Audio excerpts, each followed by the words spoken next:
Chapter 201, Steve's Sustenance and Ideals. Steve Rogers leaned forward, his expression thoughtful. What sustains you through the centuries? What ideals keep you going when time stretches on and on?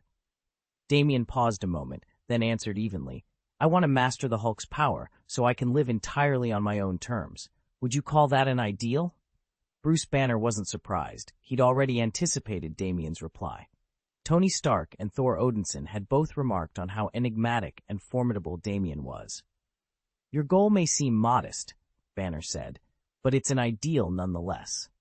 He studied Damien, tapping a finger against his chin. You're as brilliant as Tony and have made remarkable advances in science and technology. The biggest difference between you and him is confidence. Tony never doubts himself. You still hold back because you're not sure of your own potential. Bruce's eyes grew steady. Once you realize that there are beings far stronger than the Hulk in this universe, you'll finally accept your own power, and then you'll grow even stronger. He gave Damien a firm nod. That's why I'm offering you this chance. A genuine smile curved Damien's lips. Thank you. I appreciate your confidence in me. Banner blinked at the sincerity in Damien's voice, then returned the smile. You've earned it. Steve Rogers had assumed it would be nearly impossible to earn Damien Ambalaka's approval. Yet here Damien was, offering him a chance outright. Mr. Ambalaka, Steve began, heart-pounding, could you tell me what Tony Stark's ideals and driving forces are? Damien studied him coolly. Steve Rogers, he said at last, this isn't a game you can cheat. Other people's ideals aren't yours to borrow. He paused, letting the words sink in. The difference between you and men like Tony Stark or Bruce Banner lies in your own history.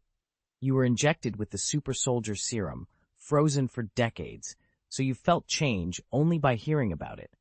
You never witnessed it yourself, but when you woke up, the people you fought alongside, your friends, were long gone.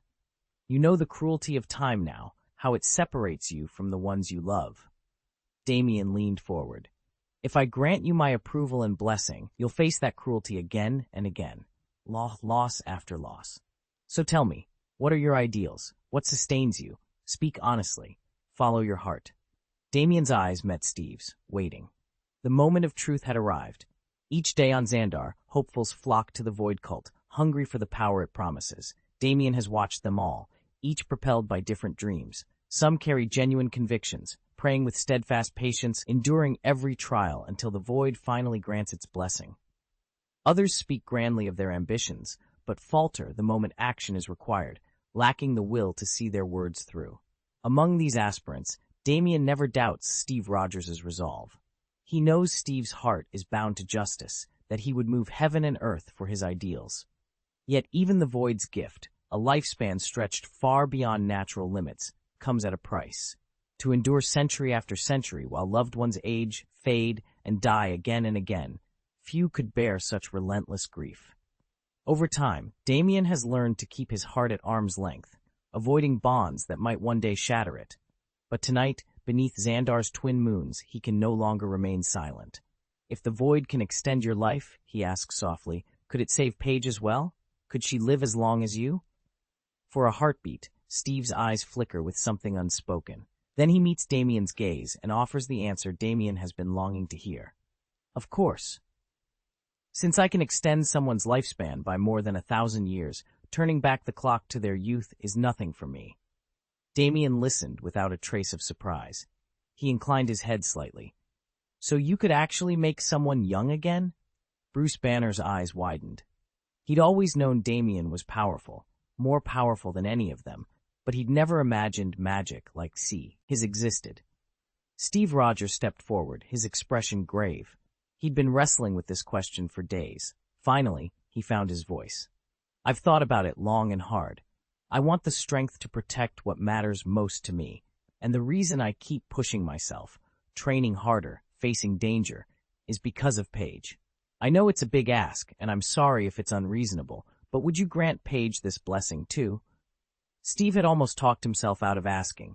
He never truly believed Damien could work such a miracle, but now, seeing Banner's astonished face and Damien's calm resolve, Steve realized there was a chance. He held Damien's gaze, waiting. Damien's eyes were steady as he addressed Steve.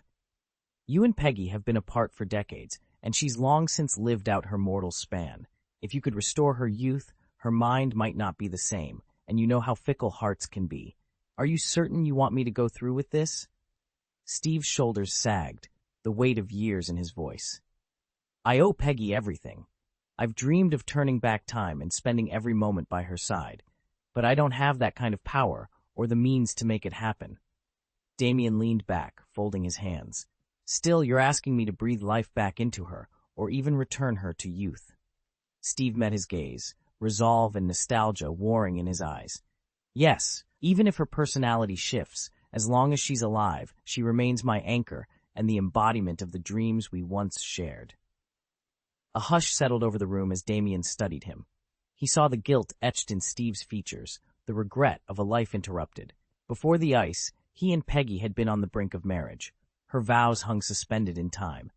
Then came the mission, the freezing, the long sleep, and when he finally awoke, too much had slipped away. Peggy was gone. Damien's voice was soft but firm. Bringing someone back carries consequences you can't yet imagine. Promise me you'll be ready for whatever follows. Steve drew a steadying breath, determination shining through his grief. I will, because without Peggy, there's nothing left worth living for. Damien had been powerless before, but when he saw Steve Rogers again, he realized there might at last be a way to make things right for Paige. Steve was determined to seize this chance, not just to compensate Paige for what she'd suffered, but to console his own conscience as well. Tony Stark gave him an almost amused look. I never pegged you for a romantic, Rogers. I'm not sure I'd recommend it, but I'll back you and Peggy. Give you both a shot at this. Steve nodded once. All right, but first, Tony, tell everyone everything you know about the Void Cult. No filters. Tony's grin turned serious. Then you'll have my support. Consider yourselves compatriots on Blue Star. Damien studied Steve's intent gaze and thought back to all he'd learned of Tony and Steve, how both men leaned on the women they loved to carry them through countless trials. To Damien, that kind of emotional anchor seemed fragile. People's loyalties shift, even the deepest bonds can unravel over time. Yet if Steve truly believed in this path, Damien would honor that faith. Very well, he said softly. In the next instant, his figure dissolved into mist, and the second update was dispatched. Chapter 202, Tony's Explanation. Tony grinned as Damien agreed to let Bruce Banner and Steve Rogers join the Void. Adding 2 more seasoned heroes to the Blue Star faction would only strengthen their chances in whatever sudden conflicts lay ahead. Looks like you two have the green light, Tony said, his tone betraying his excitement. Come on, he added, leading them into a sleek villa on the beach. This was the first time Tony felt at ease enough to remove his armor in front of his new recruits. Both Bruce and Steve watched curiously as the heavy plating clanked off his shoulders, revealing a lean, muscular build. While neither doubted Tony's physical prowess, they both braced themselves for the shock of his face under the helmet. What they saw instead was a youthfully handsome visage, smooth skin, bright eyes, and strong features that could have belonged to someone in their mid-20s. Bruce's eyebrows shot up. Wait, Tony? You look so young, he blurted. Steve chuckled, shaking his head in disbelief. No wonder you never wanted to take the suit off in front of us. Tony's cheeks flushed slightly. He scratched the back of his head, a sheepish grin forming on his face. Yeah, I figured it was safer this way. And, sorry for all those times I joked about you two not being ready. Steve waved off the apology with a laugh. No harm done. Now that the mystery's out, we're all ears. Bruce nodded in agreement. Together, the 3 men settled into the villa's common room, ready to hear Tony's full briefing on the Void Cult, and the critical role Steve and Bruce would play in the battles ahead. Damien swallowed hard as he watched Tony Stark peel open the front of his armor to let the cool evening air wash over him. He remembered their first meeting when he'd teased Tony about never taking off the suit, and how quickly he'd regretted it. Sorry about that, Damien said quietly. I shouldn't have made fun of you. Tony waved him off with a grin. Don't worry about it. Once you've joined the Void Cult and received its blessing, you practically turn back into a kid again. I figured you'd want to know it's not permanent. Damien nodded, still a little stunned by Tony's casual confidence. Under the gleaming metal, Tony was wearing a simple t-shirt and shorts, oddly refreshing coming from a man who could single-handedly dismantle an enemy force. Tony walked over to a low table and set out 4 glasses. He dropped a few ice cubes into each one, then reached for a bottle of deep red wine. Bruce Banner, hovering on the edge of the group, cleared his throat. "I can't drink," he blurted. Tony glanced up. "That's fine," he said with a shrug. "When the Hulk comes out, you've got to master that rage, own it. If you fight him every time, he'll keep going berserk. But if you accept him, he'll listen. Besides, I haven't worried about a little booze in ages. You see these guns?" He tapped the armor. "I can handle a few glasses." Bruce half smiled. "It's been a while for me, too," he admitted. Damien stepped closer, glass in hand. The others, Natasha, Wanda, even Thor, fell silent, watching to see what would happen next. Tony poured. The first sip was smooth, with just enough bite to remind them all of the stakes they faced. Damien felt the tension in his shoulders ease as he raised his glass. "To new beginnings," Tony toasted. "To new beginnings," Damien echoed, clinking his glass against Tony's.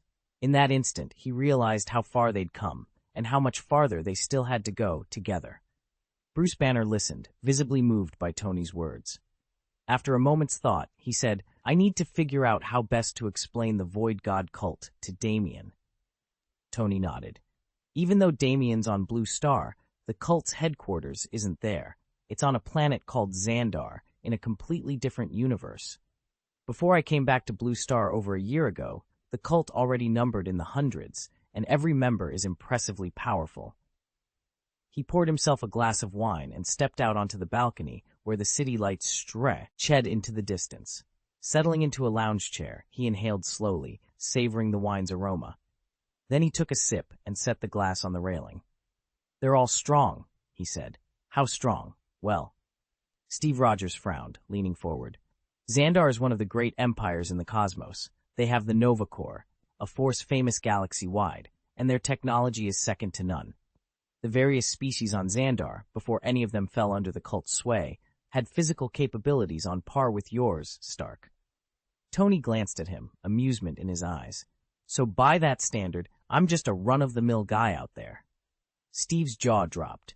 He couldn't believe what he was hearing. Banner couldn't hide his surprise at Tony's words. After all, while Captain America wasn't the strongest Avenger, he was no match for the Hulk. His conditioning was literally at the edge of human potential, almost superhuman. Yet, Tony claimed that across the cosmos, there were plenty of beings who could go toe-to-toe with Cap. "Well, at least you know your limits," Tony shot back with a smirk. "Besides," he continued, "on this planet, any kind of genetically enhanced super serum is worth its weight in gold, practically non-existent." Tony Stark hovered before the colossal star map projected in midair, each point of light a distant world. He turned to Steve Rogers and Bruce Banner, determination in his eyes. "The truth is, the Blue Star civilization simply hasn't had time to mature," Tony began. "Even when prodigies arise, internal strife and competing agendas often lead to their elimination before they can make a real impact." With a flick of his wrist, Tony summoned diagrams of far-flung empires. "Now look at those interstellar coalition races. They've spent millennia refining their genetics. Enhanced strength, heightened reflexes, lifespans doubled or even tripled. When you're born with a perfectly tuned body, every so often someone manifests a superhuman talent. Not all of them can punch through mountains or conjure energy beams, but every one of them possesses abilities that make our best heroes look ordinary." Steve absorbed the images in stunned silence. After a long moment, he closed his eyes and said quietly, "I think I understand now why you've always kept your distance." Bruce shifted uncomfortably. Tony's praise of engineered superhumans carried an edge that made even the scientist uneasy. Tony met both their gazes. "Before I dive into what the Void Cult is planning, you need this context. Without it, you'll never grasp how vast and dangerous the universe truly is." Steve drew in a slow breath. "It's like opening a door to a whole new reality." Bruce nodded, folding his arms. Whatever came next, they both knew they had only scratched the surface. Chapter 8. The Path of the Void. Damien knelt at the center of the chamber, its vaulted ceiling lost in shadow. 3 figures surrounded him: Bruce Banner, solemn and measured, Tony Stark, nonchalant with arms folded, and Steve Rogers, tension etched into every line of his face. Bruce exhaled slowly. All those minor enhancements, heightened senses, speed, strength, they're fine, but in the end, without real superpowers, we're vulnerable. He let his gaze drift to Damien. There is another way to transcend that vulnerability, to receive your blessing and join the Void cult. As one of the Void's elders, Bruce continued, I've devoted years to its service. Allow me to share what I've learned. With a subtle motion, the air around him shimmered. Once you pledge yourself to the Great Void, your lifespan lengthens indefinitely. You acquire the power to evolve without limit. Damien watched the shadows coil around Bruce's outstretched hands. Banner's voice softened. When I first embraced the Void, I was nowhere near as strong as I am now. Heck, I wasn't even as fit as Steve after his super soldier serum. Steve bristled at the reminder of his own enhancements, but Bruce pressed on. Yet each transformation has made me younger, stronger, more capable than before. And these nyas never cease. He leaned forward, the candlelight flickering across his determined features. Still, the Void remains one of the universe's greatest mysteries. Even after all these years, I've only scratched the surface of its true potential. But make no mistake, Bruce warned, the power it bestows rivals any superhuman ability. Tony waved a dismissive hand, clearly unimpressed. A flicker of purple flame sprang to life in his palm, crackling like living embers. So this Void power, he said with a smirk. That's your technology at work, Banner? Steve's eyes widened at the strange violet glow. Of course not, he said, disbelief coloring his tone. This is something else entirely. Bruce folded his arms, meeting Tony's challenge head-on. It's neither science nor magic as you know it. The Void is a force beyond comprehension, a void that fills you with infinite possibility. Silence fell. Damien felt the weight of their gazes, the promise and peril of what lay before him. To join them was to step into the unknown, to trade certainty for the unending potential of the Void. He inhaled, steadying himself. In that moment, Damien understood that his next choice would define more than his own destiny. It would change the fate of everyone in that chamber. With resolve sharpening his voice, he spoke. I'm ready to learn. Although my technology isn't weak, it's far from invincible. At present, the Void cult has two clear evolutionary paths. The first is pure physical enhancement, Kyle's route. His body alone can shrug off most attacks and crush any number of foes. The second path lies in mastering Void energy itself, tapping into its limitless arcane potential. Unfortunately, my own command of Void power is still rudimentary, so I haven't been able to pursue that avenue yet. Damien listened to Steve's words, smiled, and shook his head. Then he turned back to his console and hit send. Third update dispatched, he announced. Chapter 203, Steve and Banner, join the Void. Bruce Banner's eyes narrowed as he studied the swirling orb of energy Tony Stark held in his palm. Standing next to him, Steve Rogers leaned in, his usually stoic face alive with curiosity. As two of the world's foremost minds, one in science, the other in heroism, they both sensed they were witnessing something utterly new. Banner cleared his throat. You said this power has endless uses. Give me an example. Tony tossed the glowing sphere from hand to hand, like a tiny purple sun suspended in midair. First off, it can launch you straight into the sky, escape Earth's gravity in seconds. But that's just the start. You can also fold space itself, cover thousands, even tens of thousands of light years in a single step. He paused, letting the orb pulse with silent power. On top of that, it can supercharge your body, so you can physically cross the Void without a ship. Steve exchanged a glance with Banner. Bruce nodded for Tony to continue. Or, Tony added with a wry smile, you can throw it like a grenade. He flicked the orb into the open courtyard. It shot upward in a brilliant spiral, blossoming into a 100-meter-tall flare before detonating with a thunderous boom. The ground shook beneath their feet as a shockwave rippled outward. Tony watched the settling dust. Breaking free from Earth? Child's play. Interstellar excursions, that's the real art. He turned back to Bruce and Steve. Damien calls it Void magic. The two heroes exchanged a look that blended awe with determination. They just crossed the threshold into a new frontier, and there was no turning back. It can do everything I mentioned, and even more I haven't discovered yet, Tony admitted. I've only been part of the Void a short time, so I haven't delved deeply. What I know so far is that I can reinforce my steel armor, hurl it like a weapon, and even fly. As he spoke, purple light coalesced around his body, lifting him into the air even as he lay back on the ground. Renaud had started his training, but Tony's practice time was too limited for full mastery, yet hovering like this was easy enough. He glanced at Commander Steve and Dr. Banner, the Void's newest initiates. Clearly, he couldn't start teaching them just yet. Even though his relationship with Damien wasn't the same as that between the other cult members and their leader, there remained a strict chain of command. More important, Miss Sonia had ruled that no one could instruct newcomers until a full year had passed since their induction. Tony would simply have to wait until Steve and Banner marked their first anniversary in the Void before passing on any real lessons. Damien listened carefully as Tony laid out the final rule. New recruits get a 1-year grace period to evolve, Tony explained. You can't force progress, you have to earn every step. At that, Damien's teammates, Steve and Banner, exchanged astonished glances, especially when Tony finished speaking and without a sound lifted off the ground. Steve was the first to find his voice. "Is there a catch?" he called up. "A price we pay for this blessing, for that kind of power?" Tony drifted back down and landed as if stepping off a curb. He ran a hand through his hair. "Well, you'll need to eat, let's just say a lot, every day. But that's the obvious part. The real challenge is this. You must guard your heart. As your strength grows, your desires will grow too. Lose control, and you'll plunge into the abyss of your own cravings, turning into a monster that devours evolution itself." He let the words hang for a moment, eyes dark and serious. The Void Divine Faith imposes no rigid commandments. Its only rule is simple: protect your soul, or it will destroy you. Basically, it means you're forbidden from directly consuming any living creature, especially members of your own kind.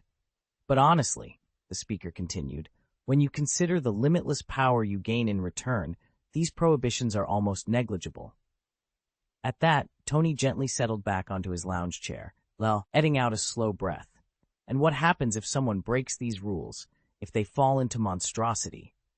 Steve, who had been listening intently, nodded in agreement. He leaned forward, his brow furrowed. "Yes, if someone violates the commandments, what then?" "They'll be hunted down by every member of the cult of the Void God," the speaker replied calmly. "When necessary, Damien himself will step in. There's truly no escape, nowhere to hide from heaven to earth. You'll be captured," the speaker went on, "and brought before the cult's judgment hall. Damien will personally administer divine punishment." Tony sat up, letting that sink in. "That's rather severe." "It's simply common sense within the Void God cult," the speaker said, almost with a shrug. "But since you and Steve haven't yet visited our headquarters, I'll explain the full process in detail." Damien folded his arms and asked quietly, "If I grow more powerful, will the Hulk grow stronger alongside me?" Bruce Banner hesitated, tapping his chin. "To be honest, I'm not entirely sure. Shape-shifting powers like mine are incredibly rare. When I left Xandar's Void Island over a year ago, I never encountered anyone else who could transform the way I do. In theory, though, a more resilient body can withstand and channel more energy. So if your baseline strength increases, your transformed self should benefit as well." Tony Stark frowned. "All right, that makes sense, but how do we earn Damien's blessing?" Steve Rogers fell silent, then spoke slowly. "We must approach with true intent, acknowledge the greatness of the Void, show reverence for Damien's power, and sincerely request his favor. Only then will the Void respond." Tony nodded and began outlining the ritual in precise detail. Bruce and Steve exchanged surprised glances, and brimming with cautious excitement, set to work following Tony's instructions. Meanwhile, on the other side of the world, Damien received requests from Steve Rogers and Bruce Banner, each eager to tap into the Void's power. Damien didn't hesitate. Steve transferred 50,000 Void points, twice the amount Tony Stark had contributed, while Bruce Banner, drawing on the Hulk's might, granted a full 1 million points. With those gifts, Damien's Void reserves swelled to 8.74 million. At that rate, he'd hit the 10 million mark soon enough, and once he did, he'd earn the right to choose another hero template. On Tony Stark's private island, a violet haze of Void energy curled around Steve and Bruce. They stood before the yawning expanse of the Void itself, an otherworldly realm that battered their senses and revealed colossal, godlike silhouettes rising in its depths. Though both men accepted the void's transformation, their outward forms remained largely unchanged. Still, Tony regarded them with satisfaction. In the Blue Star universe, he'd gained two powerful allies who shared his purpose. After all, pledging yourself to the void unlocked endless possibilities. It merely required time and steady accumulation. Steve and Bruce awoke with a jolt, only to have their legs give out and send them sliding to the floor in a heap. A cold, resonant voice filled the chamber. "Welcome to the Void Cult." Tony Stark strode forward, dropped to one knee, and effortlessly hauled them upright.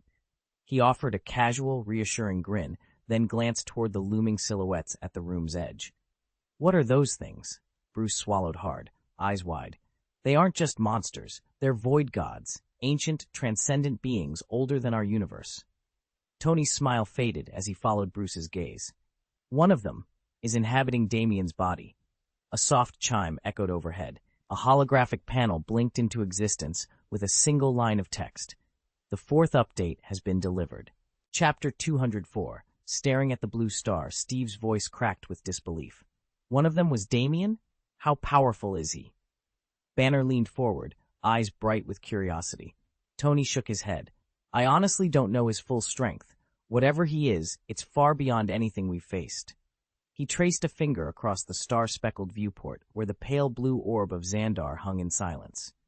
"To identify which monster is him, we'll have to head into the galaxy, and specifically to Void Island, the Void God cult's stronghold on Xandar." Steve swallowed. "And now we're part of the Void?" Tony nodded. "Officially, yes, but there's more you need to know. Renali and the others are staunch members of the cult. They have no idea that Damien goes by Blue Star when he's undercover. So we can't just call him Damien in front of them," Banner realized. "Exactly." Tony glanced at both of them. "You'll address him as Cassidon, the god of the void." The name echoed through the chamber, settling like an unfamiliar weight. Steve exchanged a look with Banner. "Is that his real name?" Tony gave a wry smile. "Who can say? Damien's ability to change his appearance and even create entirely new identities means he could be using Cassidon as a pseudonym, or it could be his birth name. Either way, it's the only name the cultists know." Steve folded his arms, determination hardening his features. "Then Cassidon he'll be. Let's get to Void Island." Banner nodded. "We'll need every advantage we can get, especially if Damien really is as formidable as they say." The three of them turned back to the viewport. Ahead lay the vast, swirling mists of the void, and beyond them, alliances that could either save their universe or shatter it forever. Cassidon, the god of the void. Steve murmured the name to himself as he jotted it down. "Kyle and the others are members of the void cult as well." Banner raised an eyebrow. "They must be incredibly strong. How long have they been in the cult?" Tony glanced between them. "Kyle, Renoli, and the Predictor have been in the void for over 2 years. But don't hold them up as the standard. Everyone comes from different places." He paused, choosing his words. Before they ever received the void's blessing, all three were famous bounty hunters. Their combat prowess was already off the charts, and they'd accumulated vast battlefield experience. Tony gave a wry smile. "Frankly, without my technological edge, my own body would have been no match for any of them." His praise rang true. Born with superhuman fighting abilities, Kyle, Renoli, and the Predictor had long since mastered control of their powers, honing them far beyond what ordinary warriors could achieve. Damien had caught wind that all three of them together could even take down Tony. He also knew that, in his current state, unleashing the Hulk wouldn't guarantee an easy victory against their combined strength. He looked up at Tony with a thoughtful expression. "What about Miss Lacey?" Tony Stark raised an eyebrow. "You got a thing for her?" he teased. Damien's cheeks warmed. "She's something else," he admitted, rubbing the back of his neck. "But honestly, I'd steer clear of her." Tony tilted his head. "And why's that?" "I'm not entirely sure," Damien said. "Kyle and the others only told me to leave her alone. They wouldn't explain more than that." Tony's grin faded as he considered Damien's warning. "That sounds about right. Lacey's ruthless. She'll literally ingest raw minerals to speed up her evolution. Pain doesn't faze her. Only power matters." Damien nodded. "Exactly. Her ambition knows no limits. She won't hesitate if it gets her stronger. Tony leaned back in his chair, folding his arms. Well, you've been warned. Let's keep her at arm's length, for now. Damien frowned as he watched Lacey from across the courtyard. Do you think she's afraid of men? Or, did some guy hurt her so badly that she's sworn them all off? Steve shook his head slowly.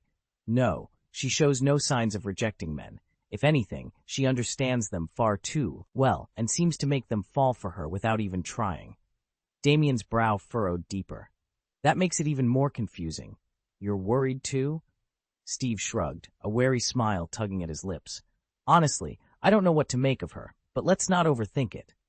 Damien shifted his weight, unable to keep his eyes off Lacey. I can't stop thinking about her. What's on your mind? Steve asked, leaning against the stone balustrade. Just look at her, Damien said. If you don't believe me, go talk to her yourself. Steve chuckled softly. All right, but don't say I didn't warn you. He glanced down at the fountain below them. I have a feeling this won't be as easy as you think. Just like me, you entered the void without facing the proper trials, the voice intoned from the shadows, so you have no idea what ordinary aspirants must endure to join the void cult. Let me tell you, the tests are brutal. First, you must pledge blind, unwavering faith to Cassidon, the god of the void, even though you'll receive no sign, no answer. You have to sustain that faith for at least a month before the cult will even acknowledge you. During those 30 days, they're measuring your piety, your patience, and above all, your hunger for power. Right now, there are over 500 members of the Void cult, yet only a handful are women. Damien shrugged, absorbing the warning. He already knew the histories of Renly, Kyle, and the Seer, how they'd each found their way into this forsaken realm. But Lacey's past remained a complete blank. She'd never volunteered a single detail, and neither Renly nor the others had pressed her. Damien could have ordered Jarvis to hack into her records in seconds, but as her friend, he respected her wish for privacy. Some stories, he decided, belonged solely to the one who lived them. Steve frowned as he settled back into the sun lounger. I never would have guessed someone who seemed so kind and gentle could turn out so cruel. Tony glanced over with a wry smile. Funny thing is, once the charm wears off, it really wears off. But right now I've got bigger problems, like figuring out how to keep the Hulk from smashing everything in sight. Bruce Banner stiffened beside them. He'd been nursing the hope of asking Lacey out, but at Tony's mention of the Hulk, all his courage drained away. Yeah, maybe later. He muttered. Come on, Tony said, sliding off the chair. Let's grab some food. Eating always helps calm that rage. He clapped Bruce on the shoulder. You can feel the power that comes from a full stomach. He turned back to Steve. As for Renaud and the others, let's hold off on meeting them for now. We'll find a better opening later. And Steve, about Paige, if you really want to talk to her, you'll get the chance. But first, we need to know if she's willing to stick around. Steve raised an eyebrow. Stick around? Yep, Tony replied. If Paige wants to live past tomorrow, she'll have to put her faith in the void, just like we discussed. Xavier's guaranteed to keep his word. Seeing that Bruce and Steve had both dropped their objections, Tony headed for the villa's sliding doors. Anything else you need? Any fresh intel from Damien? Steve shook his head. No, Damien's got the entire Blue Star under surveillance. If anything happens, he's already watching us. With that, the three heroes followed Tony inside, each lost in their own thoughts about the battles still to come. The only question is whether he's willing to show up. Tony shook his head at that, his voice flat. All right, I'll talk to Paige later. When Steve heard that Blue Star had fallen under Damien's gaze, he thought it impossible. Yet the memory of that godlike presence he just witnessed dissolved every scrap of doubt in his mind. Chapter 5 is live. Please vote. Chapter 205, Money to Spare. Tony Stark didn't mess around when it came to hospitality. He'd chartered private jets at a moment's notice, flying in rare ingredients and top-tier chefs from around the globe just to treat Steve Rogers and Dr. Bruce Banner to a truly unforgettable feast. In Stark Industries' private dining hall, every dish was a masterpiece. Kobe beef marinated in exotic spices, truffles imported straight from Europe, and a dessert so light it practically floated off the plate. When the last course was cleared away, Steve and Bruce both sat back, eyes half closed, as a rush of energy seemed to burst through every cell in their bodies. Muscles tingled, reflexes sharpened, and an almost euphoric sensation of vitality filled their veins. It was as if every fiber of their being was celebrating from the inside out. Tony watched them with a satisfied grin. He raised his glass in a casual toast, then leaned forward. You know, the direction your evolution takes is determined by the deepest wish of your heart. Want to bulk up? You can. Master void energy? Totally doable. Breathe underwater? Believe me, I've done it. He tapped the rim of his glass. Back when I first unlocked subaquatic respiration, I tested it against the Hulk. Best way to size up his raw power was to match him blow for blow, on land or in the deep. Steve cracked a wry smile. So you're saying it's all about focus? Exactly. Tony's tone was easy, but there was steel beneath it. Your bodies will adapt to whatever you concentrate on. But it's a two-way street. Eat the right fuel, set your intent, and your cells will follow suit. Bruce nodded slowly, still riding that post-meal high. He'd always toyed with the idea of reshaping his physiology, tuning his transformation between Banner and Hulk more precisely, but he knew he needed a stronger baseline to work from. I hear you, he said. I'll reinforce the basics first. Get my body into peak physical condition, then tackle the gamma stuff. Steve cracked his knuckles, eyes gleaming. I've spent decades honing my combat skills. My priority's obvious. Get even stronger, faster, more durable, maximum physical output. Tony chuckled and stood, pacing between them. Then it's settled.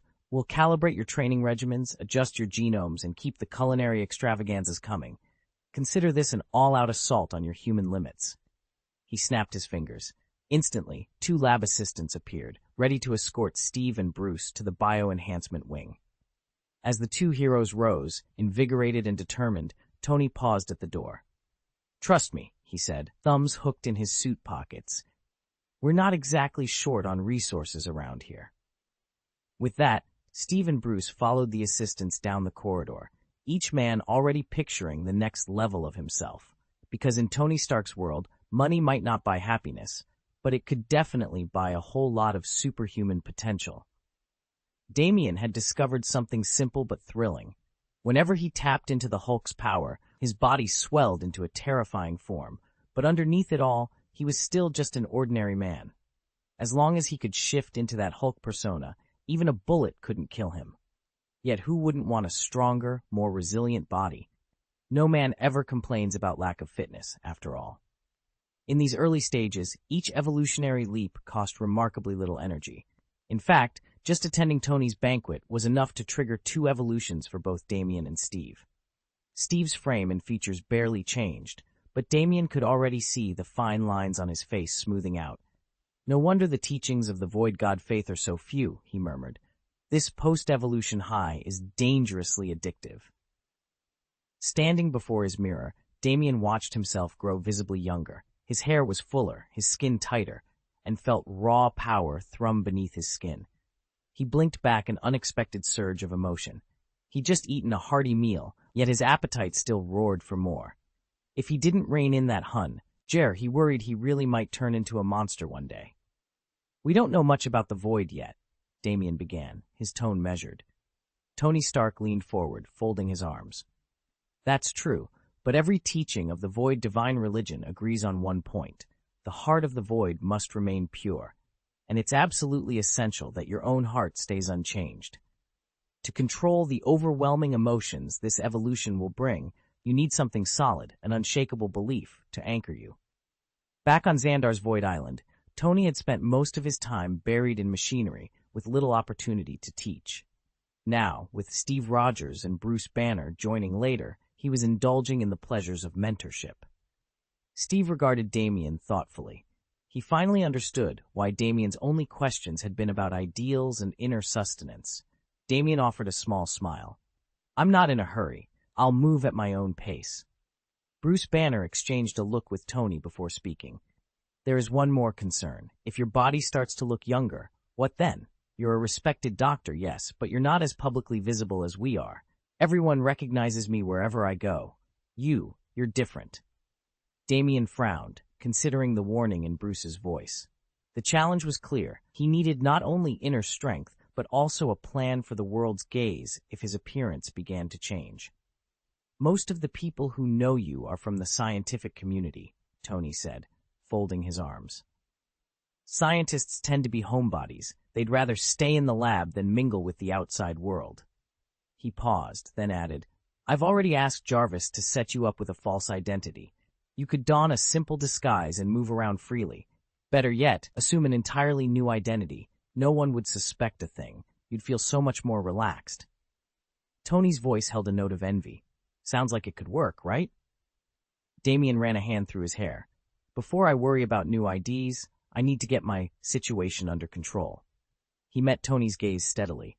If I lose it out there, I could cause serious damage. Tony nodded. Fair enough. This island's uninhabited most of the time. You can stay here as long as you need. I'll have someone deliver meals, handle your groceries, everything you'd want. There's Wi-Fi, a gym, all the usual comforts. You won't feel cooped up. Damien allowed himself a small smile at the offer. He knew Tony meant well. Despite his confidence that he could physically subdue the Hulk, Tony was keenly aware that in a crowded city, even a few blows could be catastrophic. A remote oasis like this was exactly what Damien needed to learn restraint, and maybe one day walk among civilians in peace. Tony had brought Damien out to his private island for one simple reason. Whether or not Damien ultimately chose to join the Void, he needed a safe place to learn how to master the immense power surging within him. To Tony, the Hulk, or the rampaging force Damien could become, wasn't exactly a ticking time bomb, but it was terrifying enough to everyone else that he refused to take any chances. Damien shifted uncomfortably under Tony's steady gaze. You've done so much for me already, he murmured, a flush creeping up his neck. He wasn't used to this kind of largesse. Tony's expansive smile, his confidence, the sheer scale of resources at his disposal. Look at the big picture, Tony said, spreading his hands. Right now you can't fully control your transformations. That limits you. Out here, though, we'll run every possible simulation, every calibration. You'll learn to switch between forms as easily as you breathe. He paused, offering Damien a reassuring nod. Once you've mastered that, Tony continued, imagine what we can do together. We'll study alien technologies, break the barriers of interstellar travel, even pioneer new starship designs. You and I, side by side, will lead Earth into the interstellar era. Damien's heart pounded. He had spent years cloistered in Stark laboratories, wrestling with equations and quantum anomalies. He'd never allowed himself to dream this big. Don't worry about expenses, Tony added with a wink. Food, housing, transportation, you name it, you've got it. And yes, you'll be handsomely compensated. You won't lose a single penny. Trust me, if you tried this on your own, you'd barely get by. At Tony's light-hearted remark, Damien cracked a genuine smile for the first time since his arrival. Working with Tony Stark, one of the most brilliant minds on the planet, felt like the only logical next step. Together, they would accelerate humanity's leap into the stars. As the sun dipped toward the horizon and the island's high-tech labs flickered to life, Damien knew he'd never look at his own powers, or his future, the same way again. Okay, Tony, thanks. Bruce Banner mulled it over and finally nodded. What about me? I can't afford meals like this every day. Steve Rogers, who'd been listening, pointed at himself. Same here. It wasn't that Steve was shamelessly angling for free room and board. He'd just been thawed after decades trapped in ice. Ordinarily, he'd lean on S-Shield for support, but since swearing himself to the cult of the Void God, his body was already undergoing unsettling changes, yanking years back off his appearance. If he returned to S-Shield, they'd notice, start probing his blood, and inevitably uncover his new allegiance. The thought of military scientists experimenting on him made Steve's stomach twist. So, swallowing his pride, he turned to Tony. Mind if I stay here, too? Tony waved dismissively, a confident smile on his face. Of course not. As one of the cult's early members, I've got room and experience. You're more than welcome. Damien had always been an ordinary man. No flashy superpowers, no extraordinary abilities. Yet to everyone on Blue Star, Tony Stark's greatest power was his wealth. It was common knowledge that Stark Industries had never once scraped the bottom of its coffers. Then, on the 22nd day, 10,000 days after the first crisis, a single long-awaited update was finally released. Chapter 206, Hallucination? Thank you. When Steve realized he could stay here for now, he turned to Tony with genuine gratitude. He knew he'd find a way to earn his keep later, but for the moment, accepting Tony's hospitality made the most sense. Tony waved him off. No need to be so formal. He gave Steve and Banner a knowing look. Besides, you two need to learn how to control these growing powers of yours. Tony's smile held more than simple encouragement. He had his own motives for helping them. If Steve and Banner mastered their abilities, he'd finally be free to leave Earth without worrying about them. He could journey out into the universe, study far more advanced technologies, and rediscover the thrill he'd felt as a young explorer. That didn't mean Tony found life on Earth unsatisfying. He had all the comforts he could want: money, good food, and the security of his home planet. But for him, Earth wasn't enough. He longed for the freedom to push every boundary, the kind of exhilaration he remembered from his days on Xandar. Steve and Banner exchanged glances and nodded in agreement. Damien stepped tentatively into the meeting chamber, helmet tucked under one arm. Tony Stark looked up from the table and grinned. "By the way," Tony said, "I forgot to mention that my wife, Pepper, is also your senior in the Void. She and I both joined on the very same day." Damien blinked. "Your wife, Pepper Potts?" Tony nodded. "That's her. Runs Stark Industries back on Blue Star so I can jet off into the universe without a care. But trust me, you'll want to watch your step around her. When a woman like Pepper gets riled up, it's not a pretty sight." Bruce Banner, who'd been scrolling through a datapad on the sidelines, looked up in surprise. "Wait, Pepper Potts? Tony's assistant is your wife?" Steve Rogers, thumbing through Tony's personnel file, frowned as he made the connection. "I remember her name. So you two are married?" Tony stretched back in his chair, folding his arms with a self-satisfied smirk. "Officially, we haven't tied the knot in a legal ceremony, but make no mistake, Pepper is my wife in every sense that counts. If she hadn't held down Stark Industries on Blue Star, I could never have left the planet with any peace of mind. Believe me, I've tried flirting with half the galaxy, but I knew better than to let her find out. And deep down, I think she already suspects some of my interstellar, shall we say, misadventures." Damien couldn't help but laugh. "Sounds like you've got a very effective chaperone." "You have no idea," Tony replied, wagging a finger. "From now on, consider yourself warned. Guard your tongue whenever Pepper's around." Bruce and Steve shared amused looks as Damien nodded, already bracing himself for the kind of team he'd just joined. The Void, it seemed, was full of surprises. Pepper didn't press him for details. After all, those were matters beyond the scope of the Blue Star mission. In a long-term relationship, sometimes you have to see things for what they are and keep a few secrets. If you share everything, the boat of love can capsize at any moment. "No wonder Miss Potts seems to be growing younger and more radiant these days," Bruce remarked thoughtfully. "Now I understand why. And since Pepper's joining the mission, it looks like Tony's really counting on you." Steve fell silent for a moment, absorbing Tony's words. Finally, he nodded. "You're right, Bruce. I'm placing my hope in Pepper, too." Tony gave a small, wry smile. "But there's a difference between us. This isn't about guilt or making amends for me." He paused, his expression turning serious. "I just can't shake the feeling that, in a lifetime without end, it would be unbearably lonely to walk the path alone. That's why I asked Damien for this favor," Tony admitted. He leaned back and allowed himself a brief, satisfied smile. Letting Pepper step into the Void would impose an extra layer of accountability on Blue Star and limit his own freedom, but he had no regrets. That very restraint would help him protect his effects, Rue feelings better than any shield.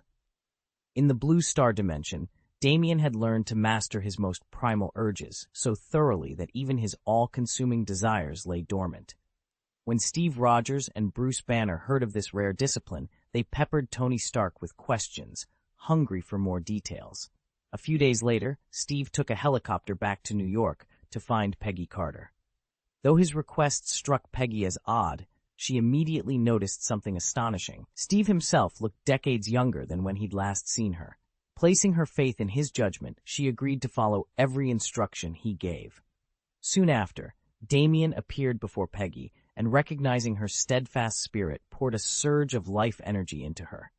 His power had grown immeasurably since their last meeting, Even a single sphere of his life force carried the strength of a storm. In an instant, the 90-year-old woman who had been confined to her bed felt years fall away. Her stiff joints loosened, her gaunt frame filled with vitality, and over 40 years of age drained from her form. Peggy gazed in awe at the boundless void from which Damien drew his power, her heart trembling. As each wrinkle smoothed and her skin regained its youthful bloom, tears sprang to her eyes. "It's a miracle," she whispered, her voice choked with wonder. "A gift from the heavens." Steve, standing beside her, watched the entire transformation with wide-eyed amazement. In that moment, his respect and his awe for Damien's unparalleled strength reached new heights. If Tony hadn't flatly warned them not to disturb Damien, Steve might have whisked Paige off to visit him in person and properly thank him. But Steve knew that as long as he and Paige survived the coming years, there would be plenty of opportunities to express their gratitude. So, after settling affairs in New York, Steve escorted Paige to Tony's private island. Once her youth was restored, Paige could slip back into the city in a low-profile way. Most of Peggy's contemporaries were gone now, and the only person who might recognize her was Steve. Shield still had old photographs of her, but as long as Paige kept her head down, she'd cause no trouble. Meanwhile, after Damien bestowed his blessing on Paige, he felt confident that Blue Star would remain secure for the time being. He sent Tony a brief message and with the protection of all his properties and investments there. Then, invoking the power of void magic, Damien transformed himself into the form of Cassidin, clad in gleaming golden armor and flowing white robes, and stepped through the void. It had been over a year since he'd last set foot on Xandar.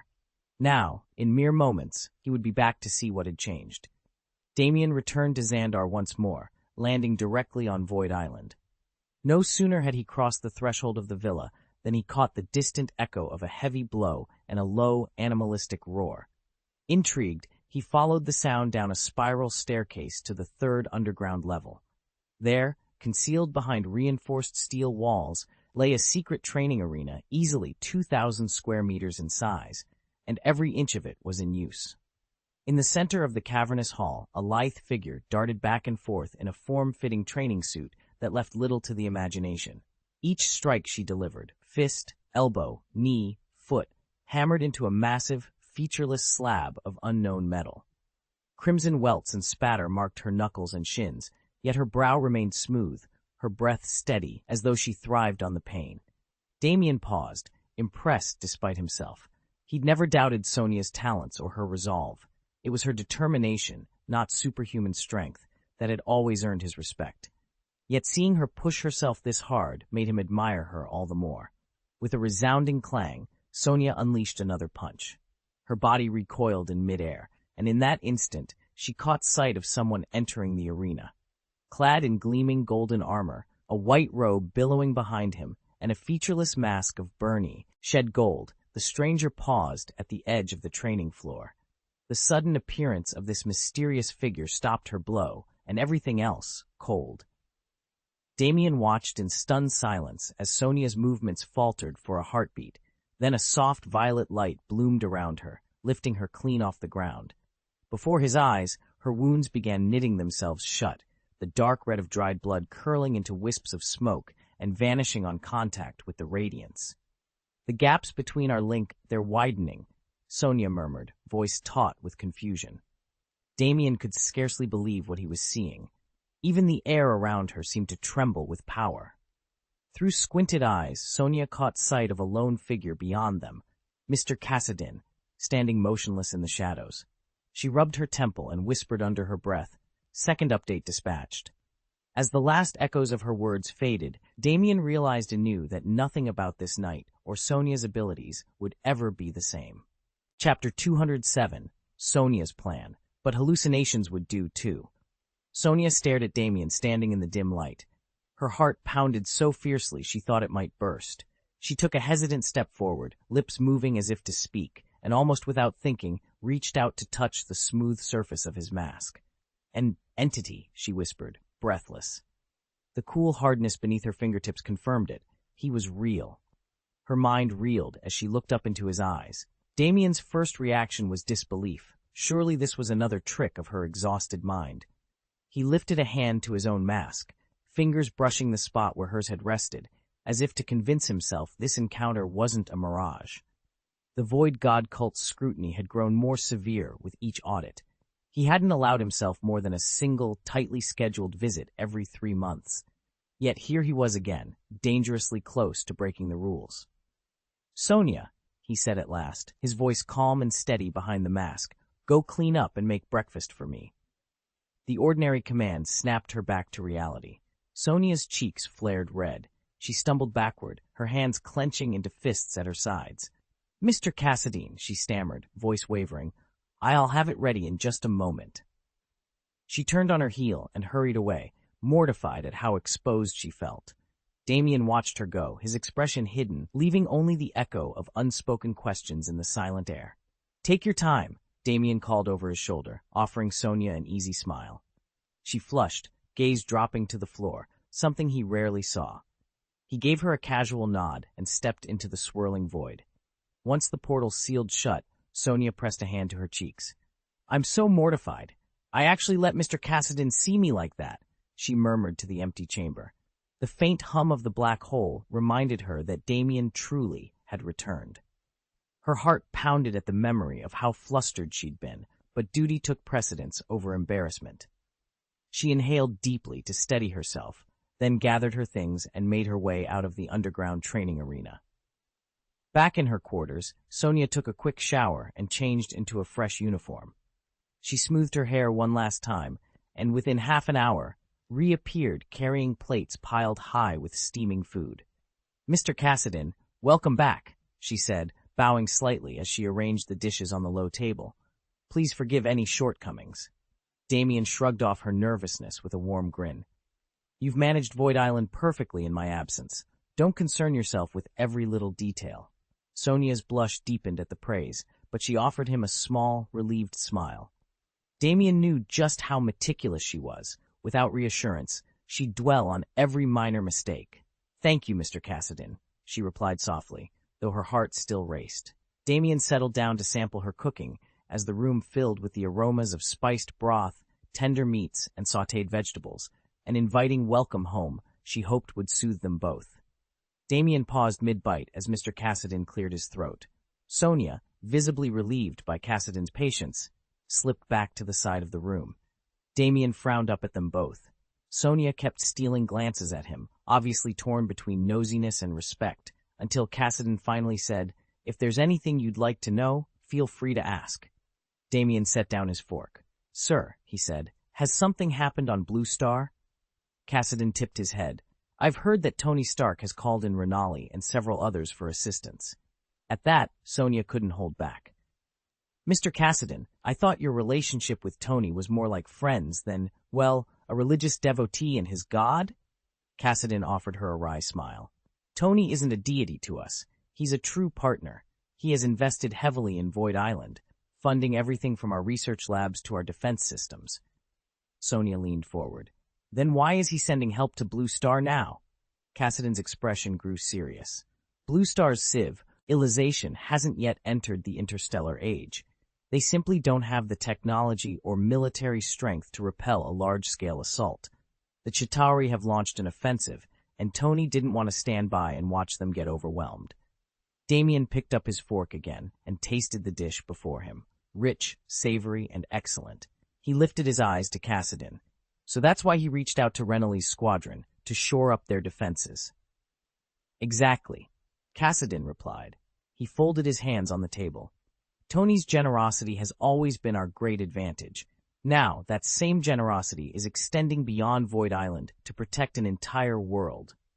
Sonia exchanged a glance with Damien as silence settled over the table.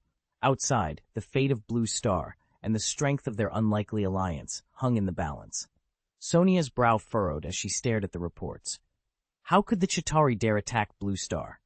"Do you think someone powerful is backing them?" she asked, more to herself than to Damien. Damien leaned back, arms folded as he considered her question. It would explain their boldness. Blue Star's technology is still primitive, barely out of its infancy compared to the rest of the galaxy. In the past, the Chitauri struck only worlds without any true defenses. But Blue Star is watched over by god-tier guardians. For the Chitauri to attack it so brazenly, they must have some formidable patron, Sonia nodded. There can't be many beings in the universe who match a god-level protector. You're exactly right, Damien said, offering her a reassuring smile. But they won't be a threat for much longer. Sonia looked at him expectantly. Damien's gaze grew steely.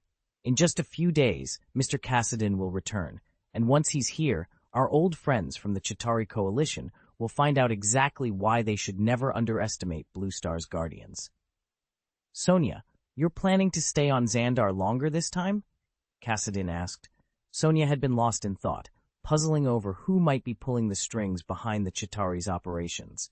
But at Cassidon's question, she snapped back to attention. Yes, she said. I'll be here at least a year. After that, we'll reassess.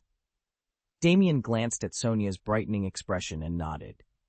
That's excellent news. Having you on Void Island will definitely bolster everyone's confidence in the Void cult. A genuine smile broke across Sonia's face. A whole year?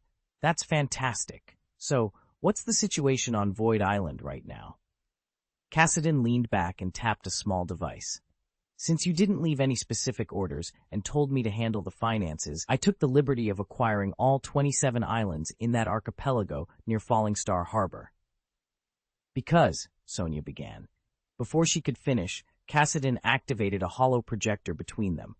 3-dimensional maps of each island hovered in midair, complete with topographical details. Sonia studied the display and began outlining her vision for the archipelago's development. It was still early days for the Void cult. Only a few years had passed since its founding, and neither Sonia nor Cassidon had ever contemplated anything as bold as interplanetary conquest. But with the archipelago now under their control, new ambitions were starting to take shape. Damien could see why Sonia refused to rush into open war. No one in the Void cult, herself included, wanted to issue a reckless call for conquest.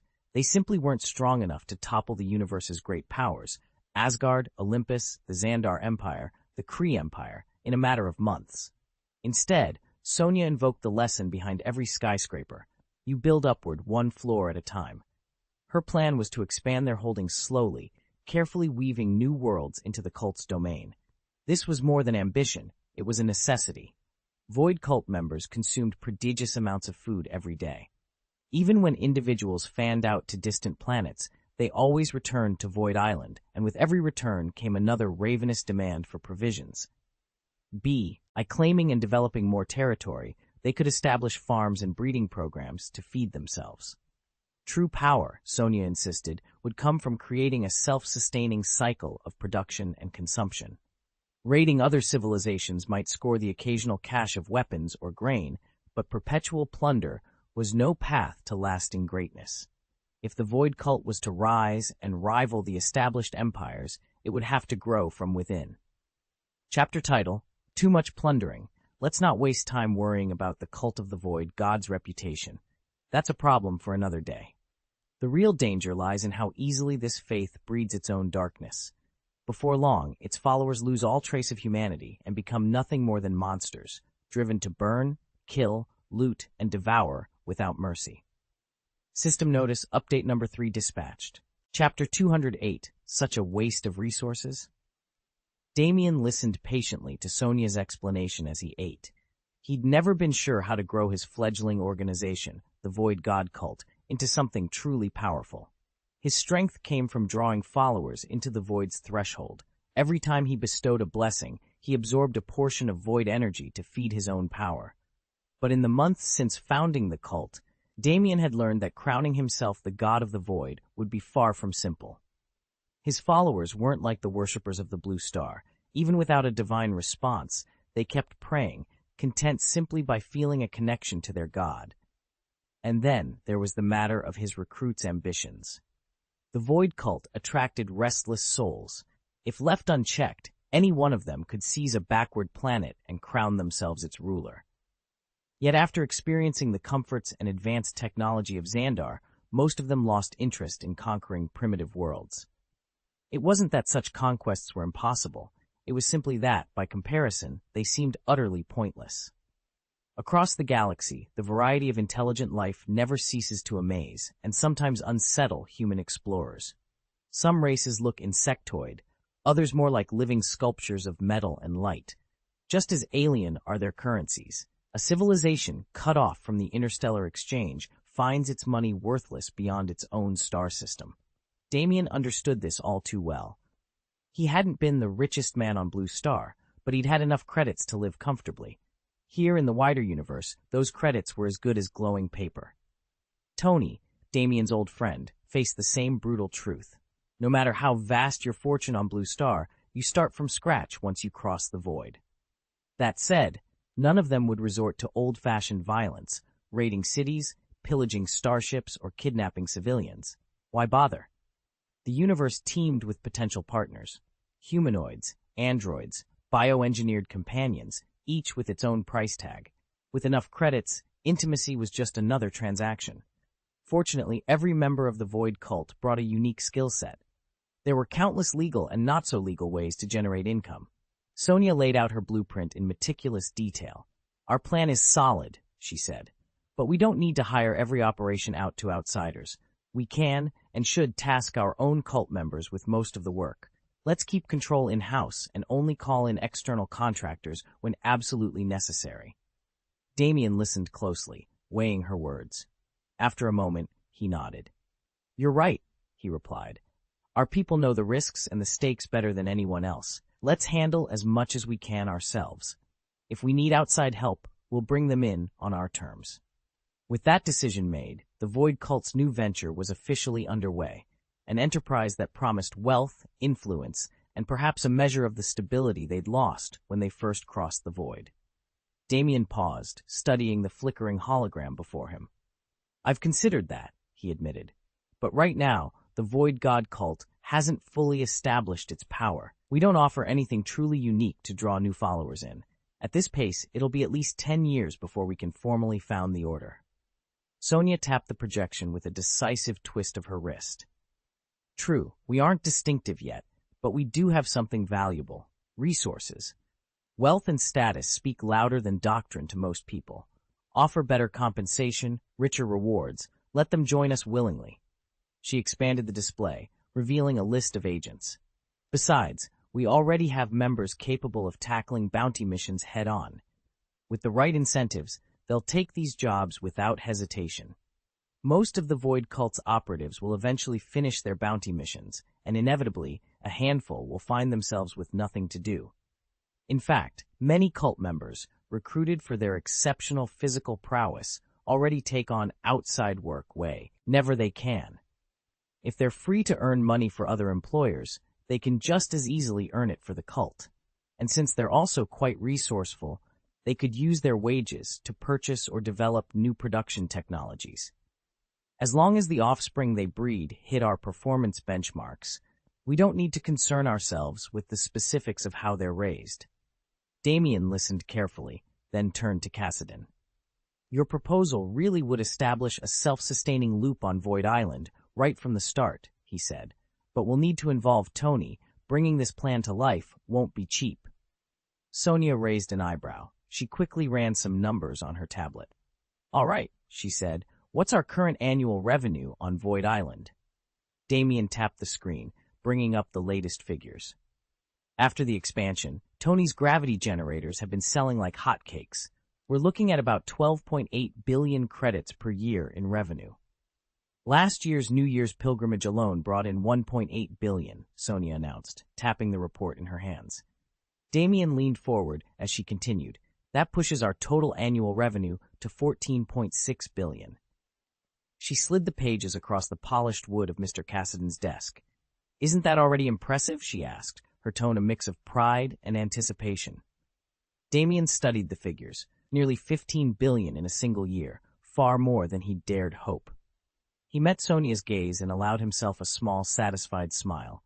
"It's extraordinary," he said at last. "We've outdone ourselves." "These figures represent gross revenue before expenses," Sonia began, laying out the report.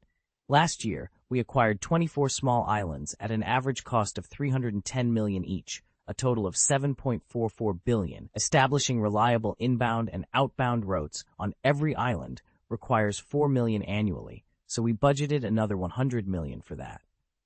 To expand our operations, we also invested in development and equipment.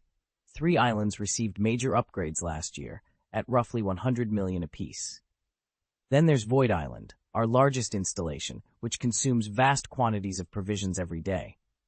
To keep up, we hired 60 additional chefs, bringing the total to 100.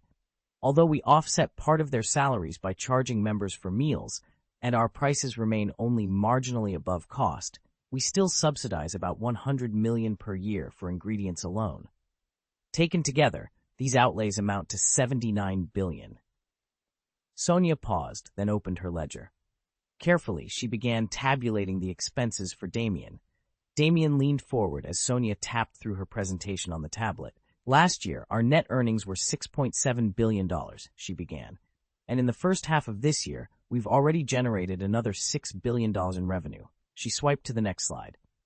Right now, Void Island's liquid assets stand at $12.7 billion. But remember, we still have 22 undeveloped islands. To launch our breeding program, each of those islands needs full development and the installation of preliminary facilities. Damien raised an eyebrow. What kind of investment are we looking at? About $200 million per island, from initial development through to operation, Sonia replied. That's a $4.4 billion outlay right away. And since many members lack experience in planting and animal husbandry, we'll incur startup losses. We have to provide subsidies to give them an incentive. Damien did the math in his head, so we'd be left with only $8.3 billion in liquidity, Sonia said. Not nearly enough to establish a fully self-sustaining internal economy. Damien ran a hand through his hair. I hadn't realized the infrastructure costs would be so steep. But once the Void Divine Religion has a solid internal supply chain, Sonia said confidently, these initial investments will not only be recouped, they'll generate significant long-term returns. She noticed Damien's lingering concern and offered a reassuring smile. I've prepared a 3-year cash flow forecast, she added. You'll see that by year 2, we break even, and by year 3, we begin to generate a healthy surplus. Miss Cassidy fell silent, suddenly worried that her seriousness had offended Damien. She hurried to soften her tone. I understand. Let's wait until Tony returns, and we've got more capital before we even discuss setting up an internal circulation. Damien waved his hand dismissively.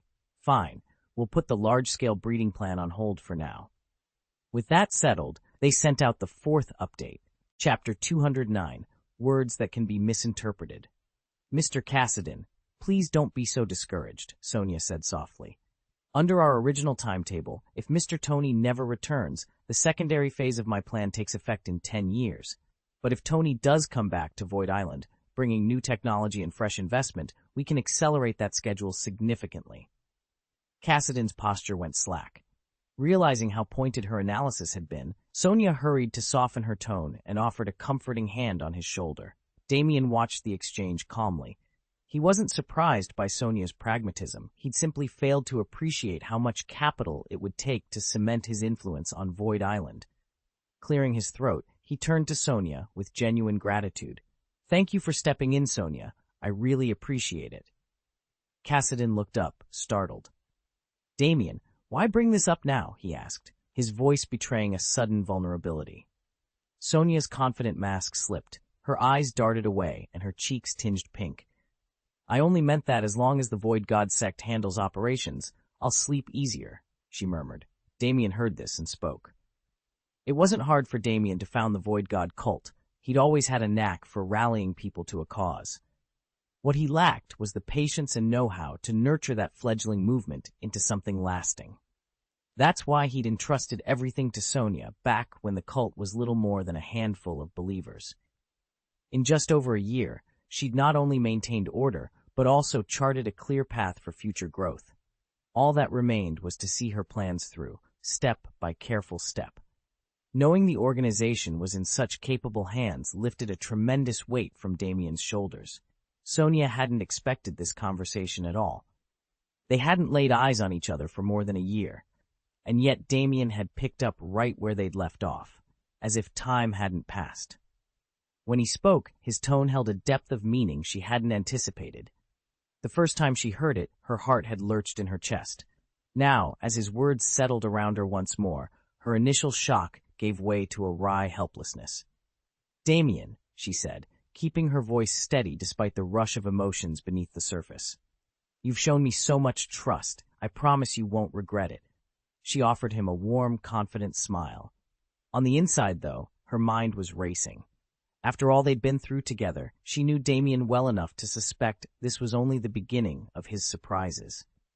Damien stood a few paces behind Sonia, watching the last rays of sunlight fade over Void Island's training grounds. She had just finished an intense sparring session in the underground ring, her gloves still humming with residual energy, and every muscle in her frame trembled from exertion. "You did exceptionally well today," Damien said, folding his arms. "But tell me honestly, how many hours of rest are you actually getting each day?" Sonia wiped sweat from her brow, blinking at him in surprise. 3 hours, on average." "Don't think you can lie to me," he pressed gently, stepping closer. "You know I can always tell when you're holding back." Her shoulders slumped and she let out a quiet sigh. "I'm sorry. She trailed off, uncertain how to explain the urgency that had driven her for the past year. "How long has this been going on?" Damien's voice was calm but firm. Sonia lowered her gaze, twisting the edge of her glove. Memories of dawn-to-dusk drills and late-night negotiations with island merchants weighed on her. "It's been over a year now. Ever since you left Void Island to handle matters elsewhere, I've had to keep everything running, and I thought the only way to protect everyone was to push myself this hard." Damien stepped forward and placed a hand on her shoulder. The metal cuff of her training gauntlet pressed into his palm. "Sonia, I've always believed in you. I knew you'd grow strong enough to stand on your own 2 feet, but I never wanted you to burn out in the process." She glanced at him, her eyes reflecting both relief and regret. "I just wanted to be ready if anything happened." "You're serious?" "Yes," Damien replied softly, "and that's why you need to learn balance. You can't pour from an empty cup." He shook his head. "You've been managing the island, overseeing every member's duties, negotiating alliances, and on top of that, you've trained yourself nearly to exhaustion. You deserve more downtime." A small, rueful smile curved her lips.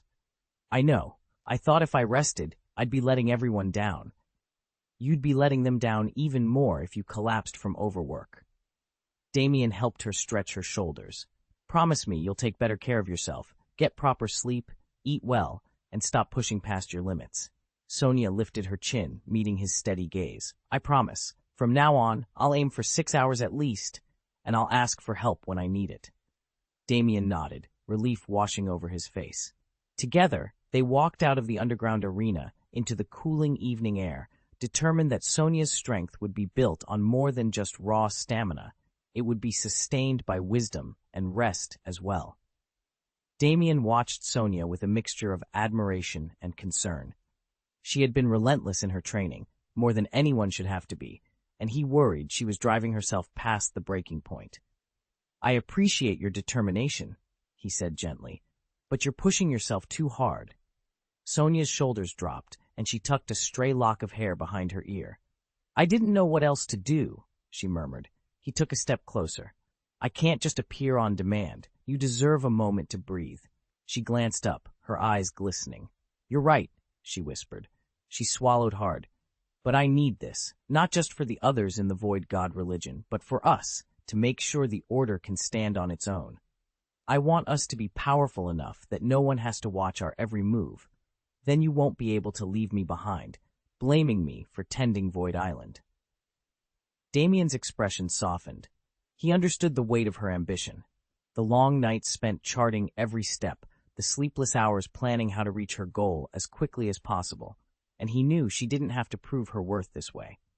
"Now that I'm back," he said, "let's slow down. Sit with me. Let's have a proper meal together." Sonia hesitated, then let her gaze fall. After a moment, she nodded and followed Damien toward the dining hall, her tense shoulders finally beginning to relax. "But it isn't New Year's yet," Sonia protested in a soft voice. Master Cassidon's eyes were gentle but unyielding. "You'll sit when I say so, Sonia." Damien winced at the reminder of his own awkwardness and bowed his head. "Yes, sir." Sonia, cheeks flushed, slid into the chair beside Damien. In her simple white blouse and shorts, she looked as timid as a rabbit. Cassidin turned to her with interest. "Sonia, I understand you've developed a technique called sky skimming?" Damien offered a reassuring smile. "Don't let the name fool you. It merely lets you fly. It's not exactly a world-shattering power." He shifted in his seat. The others in the Void Cult insisted on something punchier. After throwing around a few options, we finally settled on Sky Skip. Sonia brightened at Master Cassidin's approving nod, a small, pleased smile spreading across her face. Damien studied Sonia with genuine admiration. "This technique, soaring at will, isn't something you stumble upon," he said. "It's standard practice for many top-tier fighters, even soldiers of Xandar's Nova Corps. Yet you mastered it all on your own, without a single mentor." Sonia's cheeks flushed. "I only wanted to help," she murmured. "When Mr. Renoli used the moves you taught him against the Chitauri on the Blue Sphere, he was unstoppable." Damien smiled warmly. "That's exactly why I'm proud of you. Flight gives the Void Cult a massive edge. No more being pinned down in aerial combat. Your breakthrough removes one of our biggest vulnerabilities." Sonia's eyes lit up a tea's praise. "I'm just glad Mr. Renoli did well." Damien nodded. "And it'd be even better if Mr. Renoli could lend his talents to Mr. Stark next. Tony could use an ace like him on the front lines." A new alert chimed softly in the control room. The 5th status update had been transmitted. Chapter 210, No Suitable Candidate. Damien and Sonia sat down to dinner, their conversation drifting easily into updates on the Void Cult's members. When Damien asked what everyone had been up to lately, Sonia smiled and shared the most useful news. "Damn, Barnett, Primo, and Philip all passed the Nova Corps' entrance exams," she said. "They've been commissioned as 1-star officers." Damien nodded, and Sonia continued. "Their pay and accommodations are still modest, but after everything they've endured, this is a major upgrade. Plus, now that they drop by to help me out from time to time, it makes my job a lot easier." In their line of work, gaining real power almost always leads people to turn it into profit. It's far too easy for someone with strength and reputation to pull in quick credits in this universe. Yet Dam, Barnett, Primo, and Philip didn't abandon their day jobs once they joined the Void Cult. By keeping up with regular assignments, each of them pulls in about 500,000 credits a year. Respectable, nearly the same as the salary Mr. Cassidin once offered me. Still, it's nothing compared to what I can mobilize when I tap into all the liquidity of Void Island. Most Void Cult members can only take on a single bounty mission at a time, and even the lowest-tier contracts start at 100,000 credits. Completing a first-level assignment often stretches out over a full week, essentially condensing a year's worth of work into 7 days. Damien and his 3 comrades, whose annual income in the cult barely exceeded 500,000 credits, led the hardest lives of all, yet their persistence paid off. After more than a year of waiting and multiple rounds of evaluation, all 4 were finally admitted into the Nova Corps. Their earnings immediately soared more than tenfold, starting at no less than 5 million credits a year, and climbing even higher for those who distinguished themselves in battle and rose to Centurion or 2-star officer rank. The authority and prestige of a Centurion, Damien knew, could not be measured in credits alone. "So the 4 of them have joined at last?" Sonia asked, her eyes bright with surprise at Mr. Cassidin's news. "Did you pull strings to get them into the Nova Corps, Mr. Cassidin?" "I never told them to do this," Damien said, shaking his head slightly, "but they've wanted to join the Nova Corps for some time." He smiled to himself. In truth, he had hoped that by enlisting, his friends might unwittingly pave the way for the Void Cult on Xandar, but he'd never given them any orders, nor even hinted at such a plan. The decision had been entirely theirs. All 4 had chosen the harder path, enduring countless trials to prove themselves worthy of Nova Corps service. Once they officially joined the Nova Legion and donned its legendary armor, their power would surge. Nova armor wasn't just another suit. It rivaled Tony Stark's finest creation, and in some respects even surpassed it. Beyond the advanced protection and weaponry, the armor granted its wearer access to the Nova Force itself, unlocking new superhuman abilities and the ability to travel the far reaches of space at will. It was this very power that had elevated Xandar into one of the most celebrated empires in the galaxy. And now, With his 4 companions on the threshold of joining the Corps, Damien watched with a curious blend of pride and a secret hope that their rise would serve his own hidden designs. The 4 recruits had passed their trials with remarkable patience and had already sampled several of their new abilities, an essential step toward mastering their own strengths.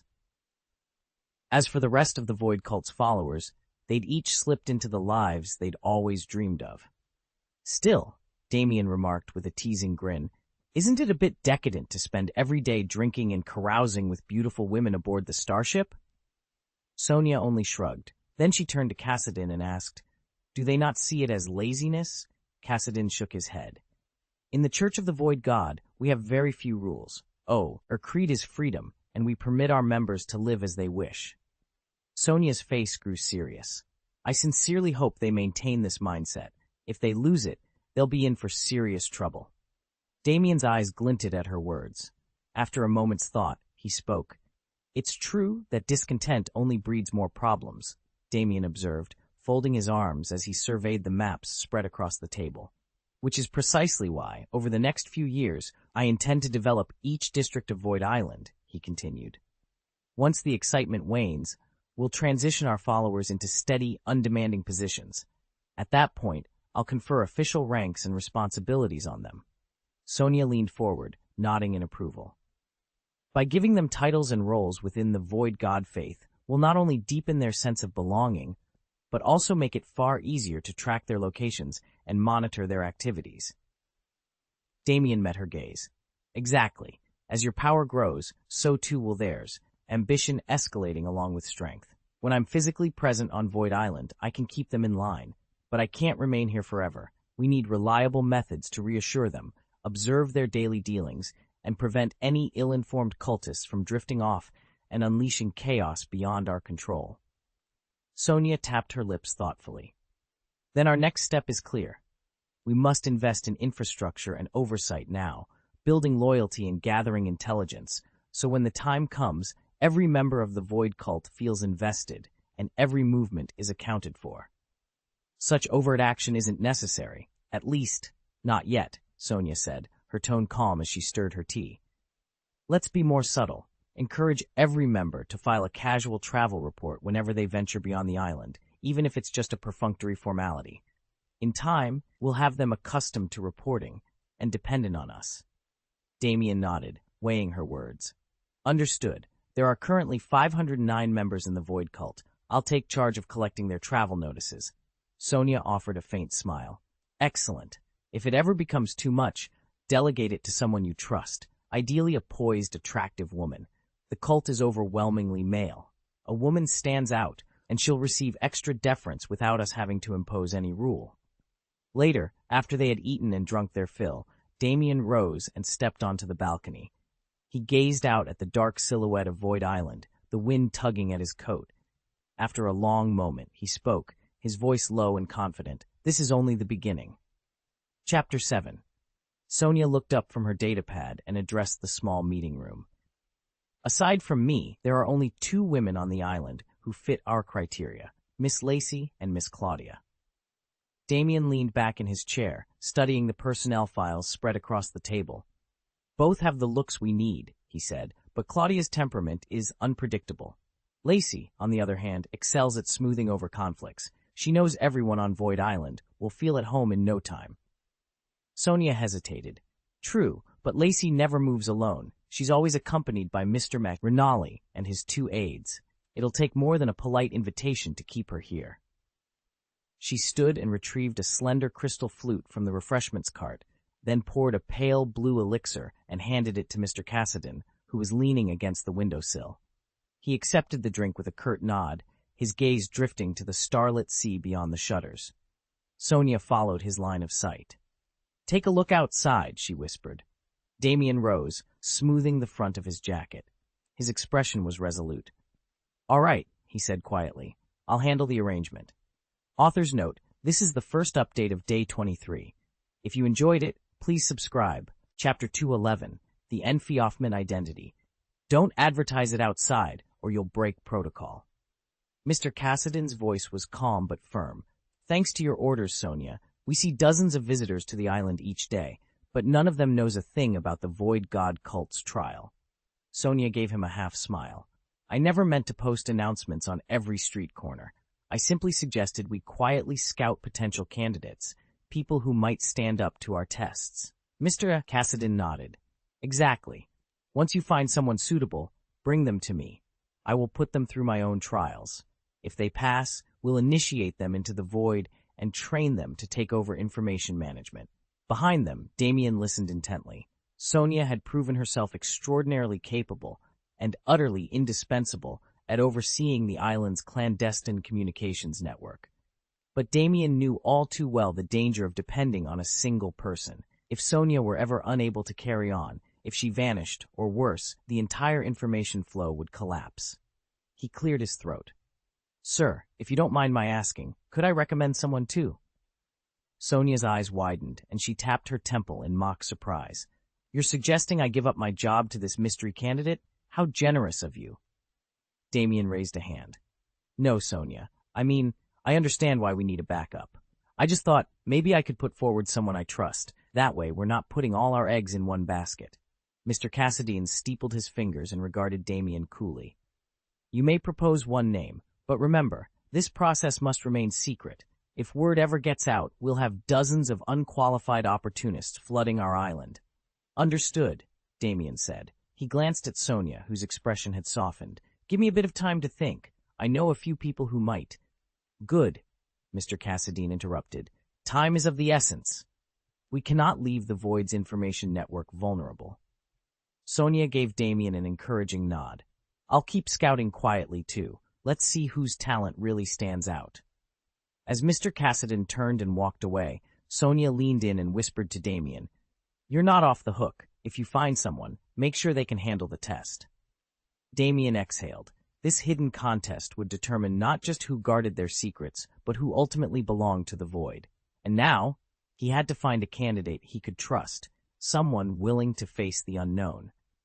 If the other members of the Void cult discover this, they'll start doubting our doctrines, Sonia warned in a hushed tone. Once doubt takes root, it's only a matter of time before more people break the rules. Because Sonia alone knew the deeper truths of the Void cult, her every action was under scrutiny.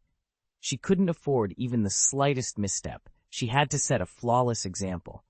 That's why she never tried to sway old friends or protégés to join, nor did she socialize beyond the island's shores. At most, she might invite someone to Void Island. Keeping them close would only quell rumors, not stoke them. What I'm asking, Sonia continued, is for you to identify worthy candidates. Don't show them the secret rites or teach them the tests. Just give them a fair chance to prove themselves. That doesn't violate any rules. Damien nodded thoughtfully. I understand. I'll be careful in my selection. Relieved, Sonia allowed herself a small smile. Even if she recommended a candidate, it only meant smoothing their path to the initiation trials, not bestowing any blessing from the Void God. That remained strictly forbidden, and exactly as it should be. Sonia never bothered to wonder whether there was a hole in her heart. Rules didn't allow for such distractions. She simply said, For now, you should rest as much as you can and keep screening the candidates. Damien saw her understanding nod and allowed himself a small, satisfied smile. Rest or not, I still have my duties to attend to. You can at least take 2 hours a day to get outside and walk, Sonia suggested. And try to get more sleep, she added, her voice gentle. While Mr. Cassidine was away from Void Island, Sonia had never truly relaxed after finishing her rounds. The island's affairs were never far from her mind, so she'd filled her days with busy work. But now that he'd returned for an extended stay, her worries seemed to vanish. With Mr. Cassidine back in command, she could finally run errands off island, and perhaps stay out a little longer. All right, she said, I'll make the arrangements. Damien watched as she methodically sketched out the schedule, efficient and precise, exactly what he'd expected. Then I'll head out and see if I can find any suitable candidates. Sonia's lips curved into a confident smile. I'll handle everything here and keep Mr. Cassidine updated. Cassidine's voice crackled through the comlink. Sonia, once you leave Xandar, keep your current identity under wraps. No sightseeing excursions on Void Island. Sonia saluted crisply. Understood, Mr. Cassidy. She turned and slipped out of the research wing. Across the hangar, Damien watched her go. He forced himself to stand a little straighter, determined to behave, and avoid making a fool of himself in front of her. Then, out of sight, he relaxed and dropped his shoulders. Moments later, Sonia reappeared in a flowing white sundress and wide-brimmed hat. Her porcelain skin and ribbon-tied hair gave her an almost ethereal look, girlish, innocent, and utterly charming. She carried a small data pad, already running through potential allies to help her complete the Void God religion's rigorous trials. Not many recruits passed those tests, so Sonia couldn't afford to waste time. Thanks to Cassidin's blessing, she was free to scout talent beyond the island's confines. Her eyes gleamed as she climbed into a sleek space fighter, the very picture of purpose and poise. Destination: the Starlight Regent, a luxury hotel on Xandar where politicians, celebrities, and gifted specialists mingled. Sonia already had one ideal candidate in mind, a brilliant young engineer who'd impressed her at a recent conference. All she needed now was a clever way to convince him to follow her to Void Island. With that plan in place, she punched the ship's autopilot coordinates, settled into her seat, and let the engines hum to life. The stars winked past as she embarked on her mission, recruit the perfect partner for what lay ahead. Damien watched Sonia step off the elevator with a bright smile, then turned his gaze back toward Void Island below. In the weeks since its establishment, the island had transformed into a small but thriving city. Training grounds, sparring arenas, lecture halls, and every form of entertainment had been built. Though the population remained modest, there was no shortage of food, drink, or diversions, and the result was an atmosphere of genuine ease and contentment. He could see members of the cult of the Void God laughing and relaxing in groups, swapping stories over meals, or testing their strength on the practice fields. Gone were the anxious faces he had feared might still be there. Instead, the volunteers and recruits all seemed at peace with their roles. Damien, who had once worried constantly about morale and logistics, finally allowed himself a small smile of relief. As the island's administrator, Sonia had worked tirelessly to oversee every detail, scheduling supplies, arranging new facilities, and coordinating instructors for the training programs. Yet despite her heavy workload, she never looked burdened or resentful. Damien knew why. She had been given both generous rewards and meaningful duties from the outset. In return, her devotion and energy became the bedrock on which the cult's expansion would stand. Still, Damien's mind wandered to the larger structure they planned, the fief system. Titles, lands, privileges, these were powerful motivators, perhaps even more than pay. He understood now that granting followers a real stake in the new order would secure their loyalty far better than any offer of simple labor. With that thought, he refocused on the island below, certain that Sonia's approach and his own future plans would see their fledgling faith flourish. At this early stage of the Void Divine religion, everyone still looks after only themselves and their immediate compatriots. No one yet serves any outsiders. As a result, there's never a case where you fulfill your duties and aren't properly acknowledged. Damien reflected on that truth, then left Xandar Star and returned to Blue Star. There, he stocked up on every myth and legend he could find, volumes covering ancient Chinese dynasties, Greco-Roman myths, Norse sagas, even more obscure folklore. Back on Void Island, Damien surrounded himself with snacks and cold drinks, then dove into his newfound library. He pored over stories where gods and heroes received titles, lands, and responsibilities, what the old texts call enfeoffments. His aim was simple: find models he could adapt for his own followers. By granting high-level positions with clearly defined duties. Much like Asgard's Thor, whose sworn task is to defend the 9 realms, his members would each have an honored rank and a precise realm of authority. In every case, a lofty title came hand in hand with unmistakable obligations, and that was exactly the structure Damien intended to build. The Church of the Void, God, was still in its infancy, far from the sprawling order it might one day become, but its leaders already knew that expansion would hinge on a reliable island-wide food cycle. At the heart of that effort stood Damien, whose chief duty was to oversee the breeding programs that would keep livestock and crops in steady supply. Naturally, he also pored over every scrap of myth and legend concerning fertility, seeking ancestral wisdom to inform the church's agricultural rites.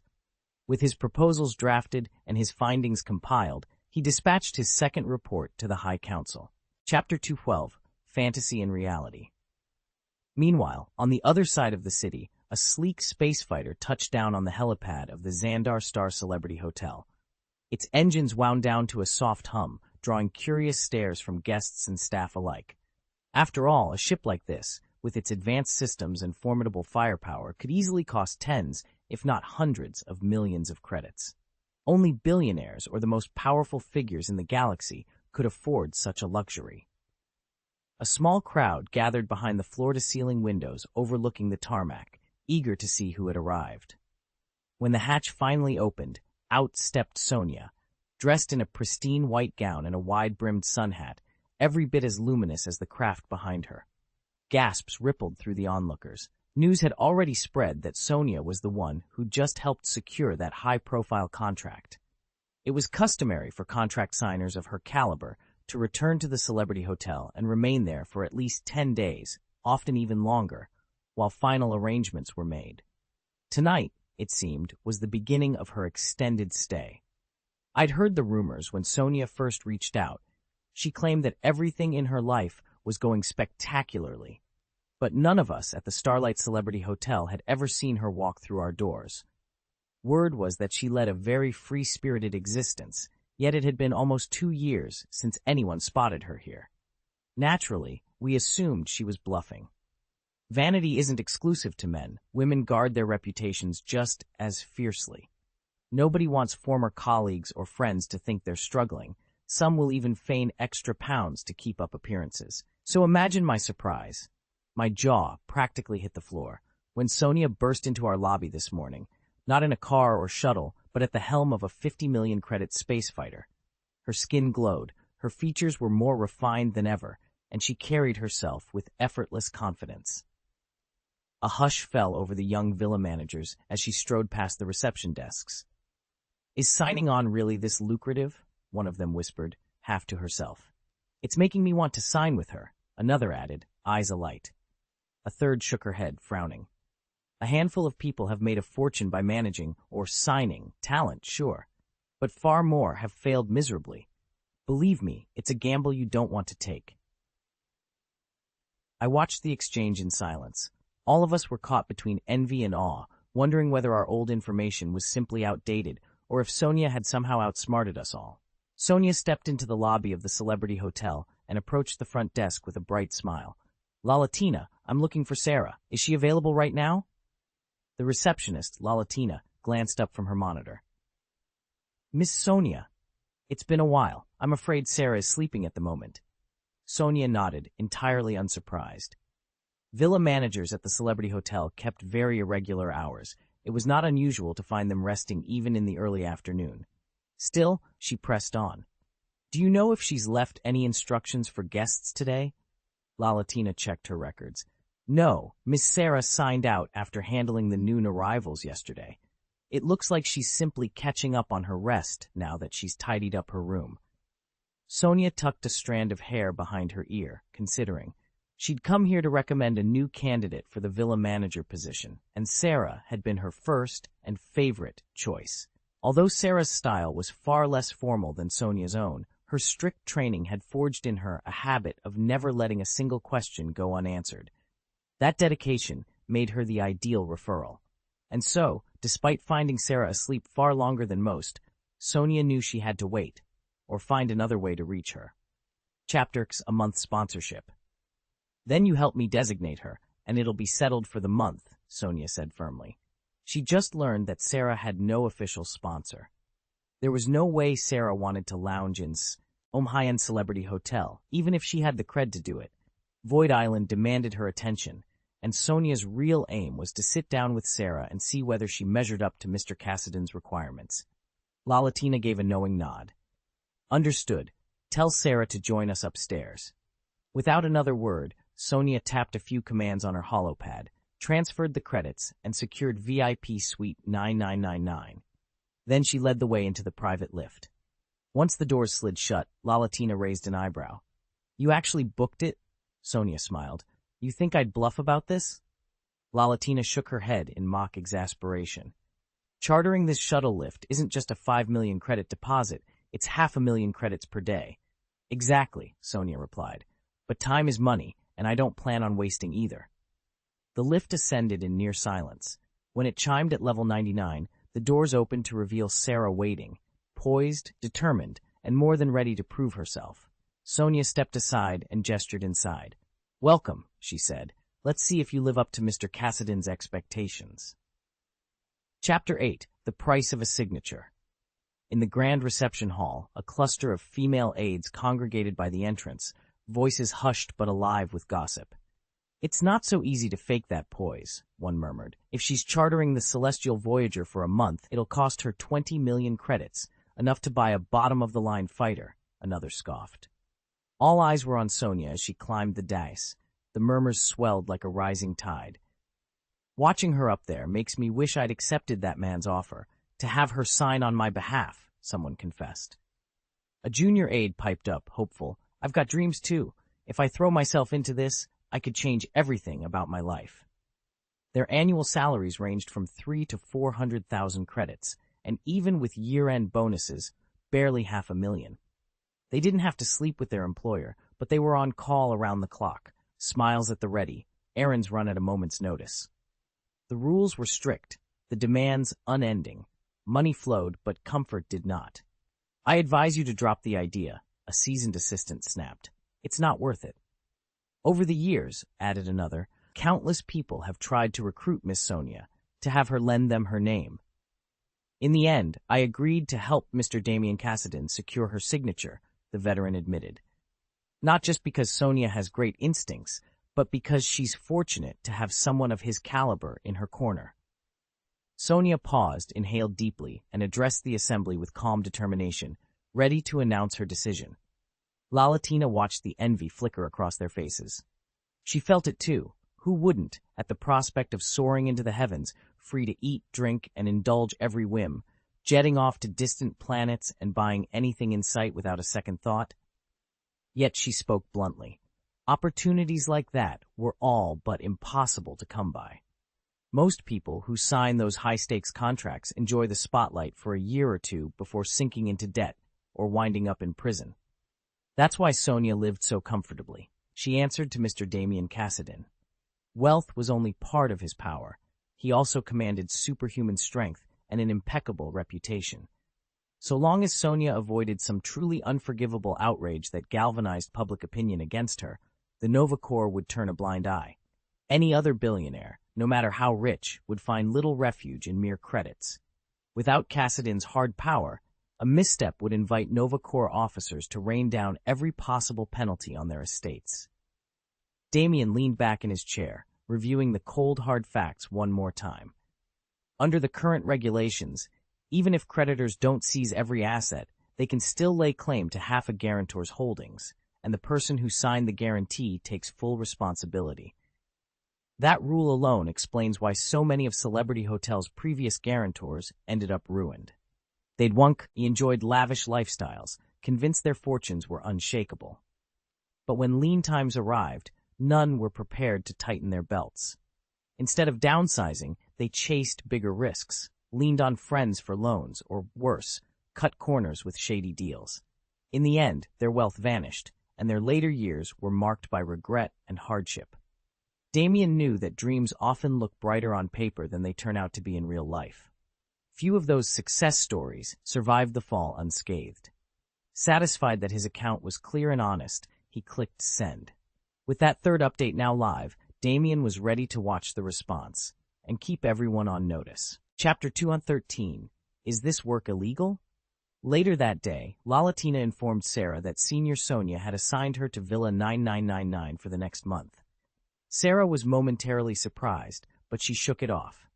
Since she always slept with her makeup on, she simply tidied it up, grabbed her things, and in under 10 minutes was on her way. When Sarah arrived at the villa, she found Sonia standing by the fountain in the courtyard, looking effortlessly elegant in a white sundress. "Senior Sonia," Sarah called out, approaching quickly. "Why didn't you let me know you were coming today?" Sonia gave her a playful smile. I had a sudden idea and thought it'd be nice to drop by in person. But I'm on duty right now, Sarah said, glancing at her uniform. It wouldn't really be appropriate for us to chat.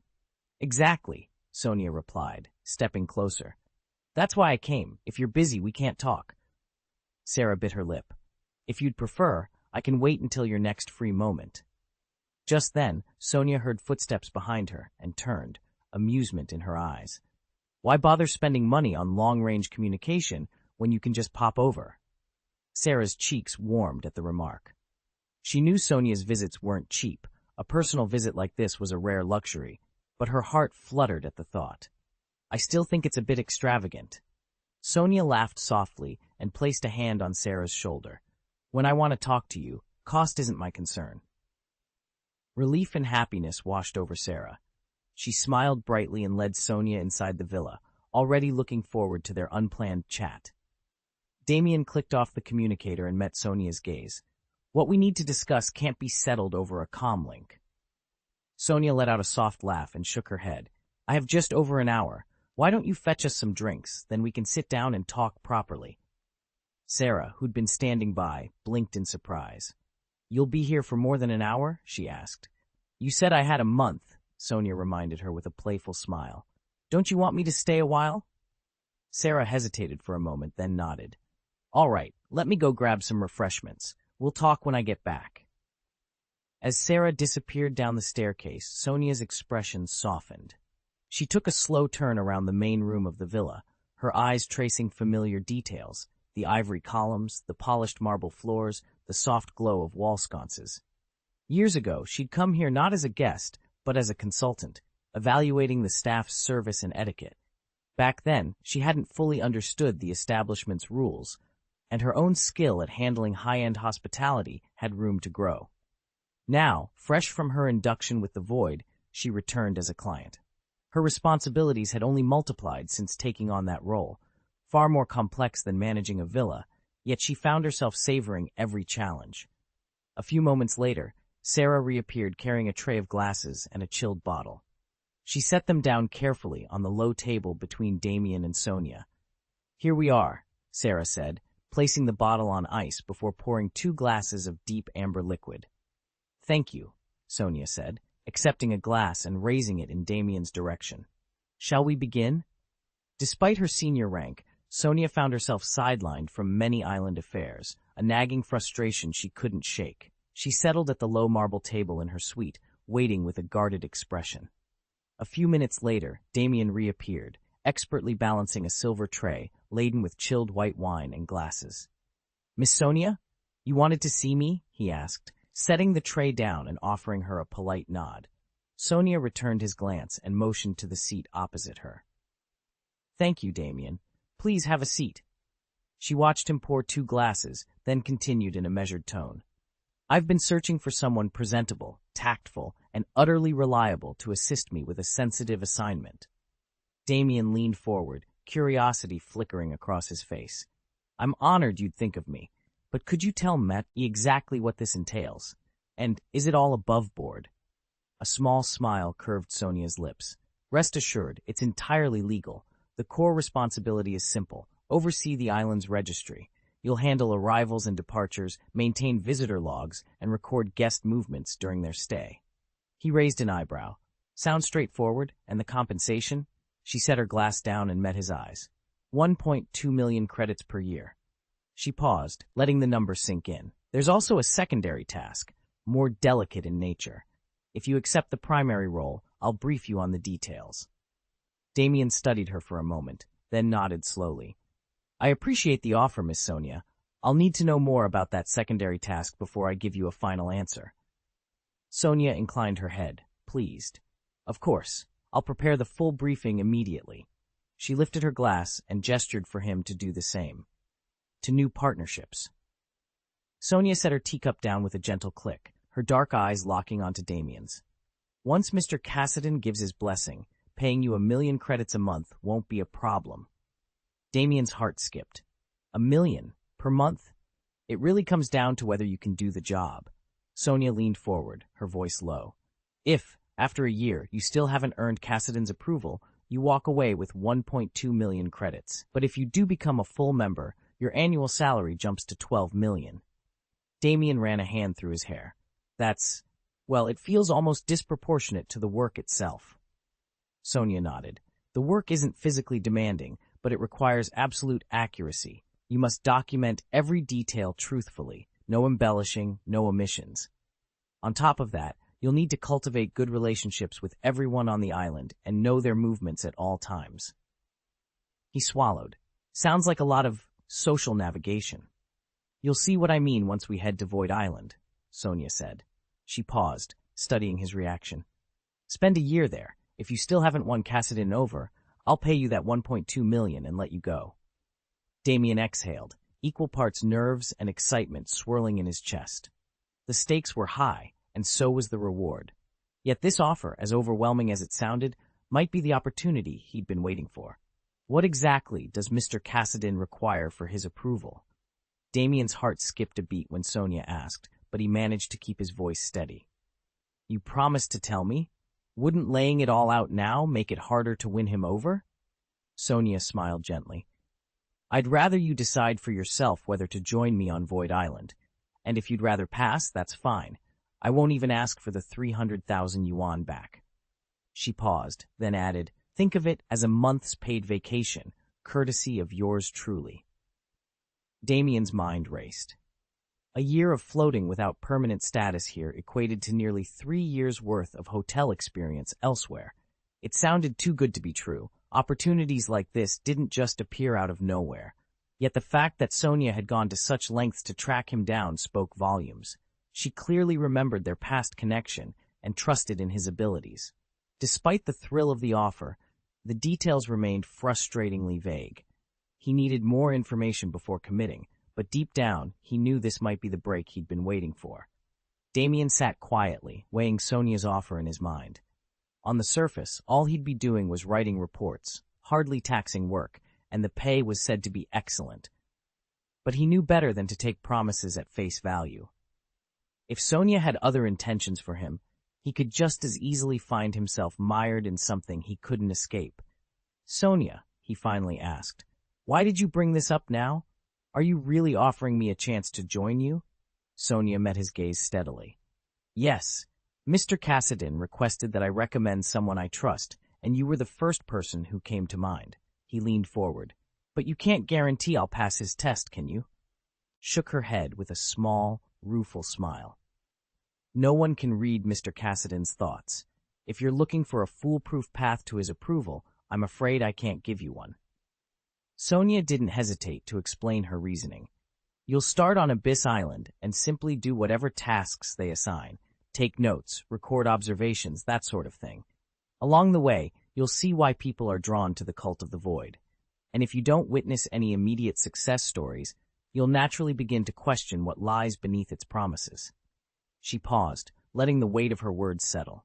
That, Damien, is the real, and perhaps only, test. Sonia resolved to give Sarah a full year, ample time to grasp the true nature of the Void Cult. If by then, Mr. Cassidin still refuses to acknowledge her, Sonia will turn to someone else she can trust. With that settled, the fourth update was dispatched. Chapter 214, A Year of Probationary Service. What exactly will I be doing? Sarah asked, brow furrowing as she regarded Senior Sonia. It was clear this assignment was tailor-made for her, and she wanted to know the details. Sonia smiled reassuringly. I've already explained your mission. You're to cultivate friendly relations with our visitors, keep a meticulous log of everyone who comes and goes on Null Island, and monitor where they intend to travel when they leave for extended trips. The single most important requirement is that your information be accurate. Nothing more, nothing less. She paused, letting her words sink in. There's no hidden agenda or extra duties beyond that. You have my word. Seeing Sarah's lingering hesitation, Sonia reached into her bag and withdrew an envelope. To put your mind at ease, I'll advance you 600,000 yuan today. Should any task fall outside this scope over the coming year, just tell me. I'll immediately pay you the remaining 600,000 yuan, and you're free to end the assignment right away. Sarah's shoulders relaxed slightly. She nodded, accepting the envelope. Sonia studied her for a moment before continuing.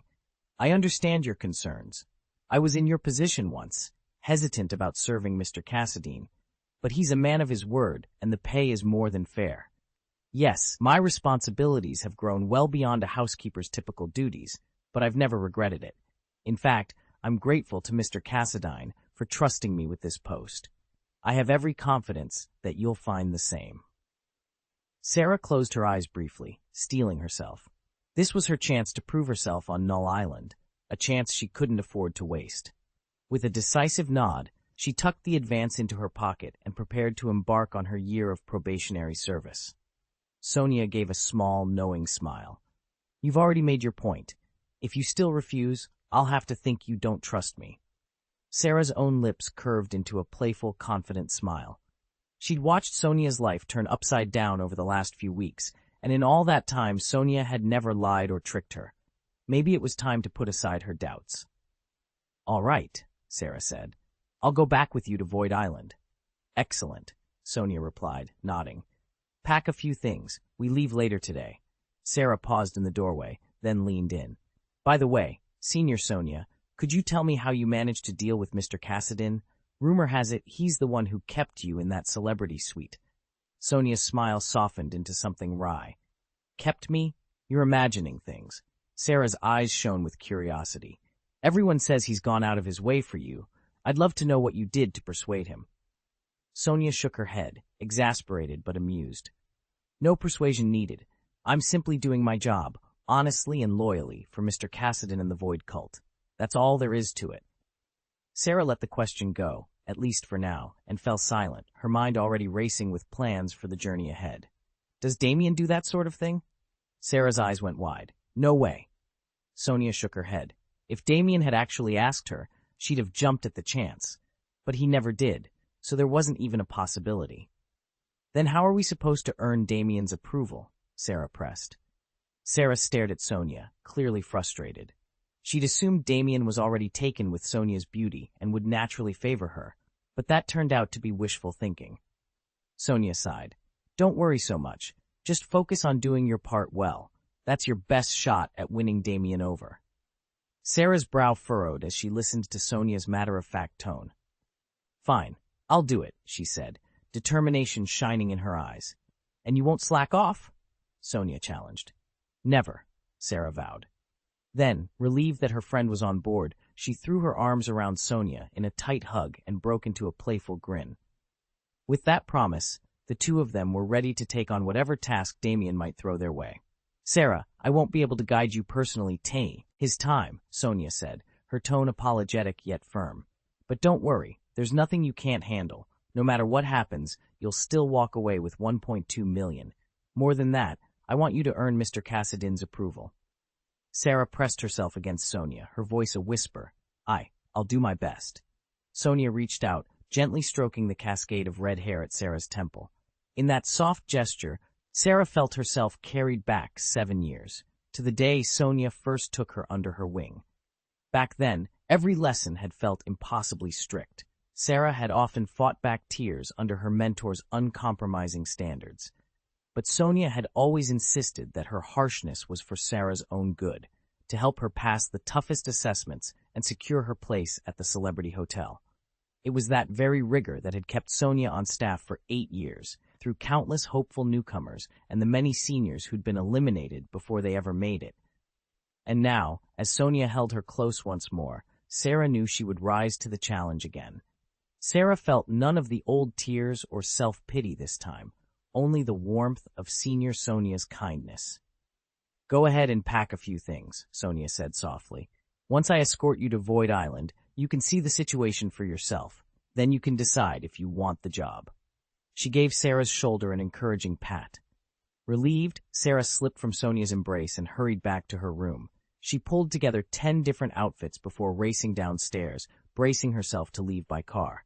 Instead, she found herself on the tarmac, staring at a sleek, gleaming space fighter. Is that your ship? Sarah whispered, eyes wide. Sonia chuckled. Mr. Cassadine lent to me for occasional transport. But trust me, you haven't seen anything yet. Void Island holds plenty more surprises. Sarah hesitated, lowering her voice. So you really work only for Mr. Cassidon? You can just send off millions of ships at a whim? Sonia's smile grew. You'll understand soon enough. Come on, we're ready to board. Sonia glanced over at Damien as they soared above Void Island. There's nothing wrong with leaving out a few details, she said lightly. Damien frowned. Then why not just tell me what I need to know? Sonia's expression grew serious. Because once we land, you'll need to choose your words very carefully. Trust me on that. Damien rolled his eyes but nodded. Fine, I'll watch what I say. The island below was a flurry of motion, dozens of figures drifting through the air like birds. Damien leaned forward in astonishment. Are they all flying? Most of them, Sonia replied with a half-smile.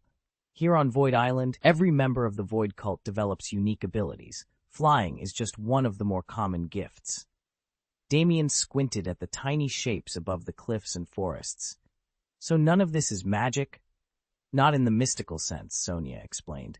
It's power, honed over years of discipline and training. You're about to spend a year here as a trial member. Everyone will look up to you as someone worth protecting. You'll feel their respect firsthand. Damien exhaled slowly, excitement and nerves mingling in his chest. Understood. Let's get started. Chapter 215, Easy Job. Damien's jaw dropped when he learned that nearly everyone on the island possessed superpowers. As an ordinary man, he doubted his own qualifications for the mission. After disabling the fighter jet, Miss Sonia led him toward the ancient temple. Who's that? One Void God cult acolyte muttered. Has Miss Sonia come here in person? Whispered another. Maybe he's Lord Cassidon's new valet, someone speculated. Doesn't look the part. Too ordinary. A third scoffed. The surprised cult members closed in, their curiosity palpable. Damien felt dozens of eyes on him, and his heart pounded. Instinctively, he gripped Miss Sonia's arm, desperate for reassurance. Don't worry, she said softly. They're just curious, and they won't hurt you. Her calm confidence did wonders for his nerves. Gathering himself, Damien dared a quick look at Sonia's composed face and forced a nod. Finally, they reached the massive gates of the temple, where the true test of his courage and his worth awaited. Over 200 members of the Void cult had gathered to watch. I'd been part of the cult so long that the last time I saw Miss Sonia preside in person, the organization's patron was the wealthy Tony Stark. Never mind his formidable power, nobody questions his contributions to Void Island. A voice crackled through the speakers. Sarah's, I realized. She began to outline some new guidelines. There are now more than 500 members of the Void cult. Each of you possesses superhuman strength and the ability to travel directly to alien worlds. To manage Void Island more effectively and ensure we can support one another in times of crisis, I ask that you record your comings and goings. Before you enter or leave Void Island or embark on long-distance missions, simply log your destination and your approximate departure and return times. Rest assured, this is purely for mutual awareness. You do not need to seek permission or file a formal report in order to move about freely. These notes are neither doctrine nor commandment, and they carry no mandatory penalty. You're welcome to follow them at your discretion. Sarah paused for a moment, then signed off. This is Sarah. Sonia stood beneath the statue of Master Cassidon outside the Void Temple, her calm eyes sweeping over the assembled cultists. From this moment on, she announced, she will be in charge of recording every arrival and departure on the island. A low murmur ran through the crowd. One member called up, That's it, we just have to say hello. Sonia smiled. Exactly. When you leave or return, simply greet her. No other restrictions. Free travel just as before. Another voice piped up. A greeting sounds hardly worth mentioning. Precisely, Sonia agreed. It's no burden, just a courtesy. What truly interests me is learning who this beauty is and where she comes from. The cultists exchanged glances. Free movement with only a brief salutation, they saw no reason to resist. Very well, Sonia said. This rule takes effect in 1 week. Make sure every member of the Void cult hears it. With their acceptance secured, Sonia turned to Sarah. Together, they strode away from the plaza and headed toward the other villas, farther from where Mr. Cassidine waited.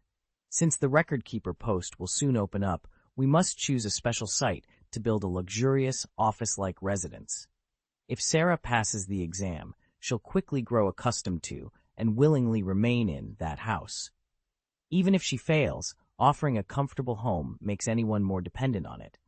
As they strolled along the forest road, Sarah couldn't help but ask, "Senior Sonia, do all the other record keepers take orders from you?" Sonia shook her head. "Except for Lord Cassidy on Void Island, who holds me in high regard, there's no strict hierarchy among us. We're all equals." Sarah frowned. "So, as long as you're just handling records, you won't have any special privileges." "Then why do they treat you with such deference?" Sarah pressed, surprise edging her tone. Sonia smiled and straightened her posture. "Because I'm Lord Cassidy's butler, one of only a handful of people permitted to meet him face to face." Damien met their eyes steadily. "Because of my position, they see me as someone special.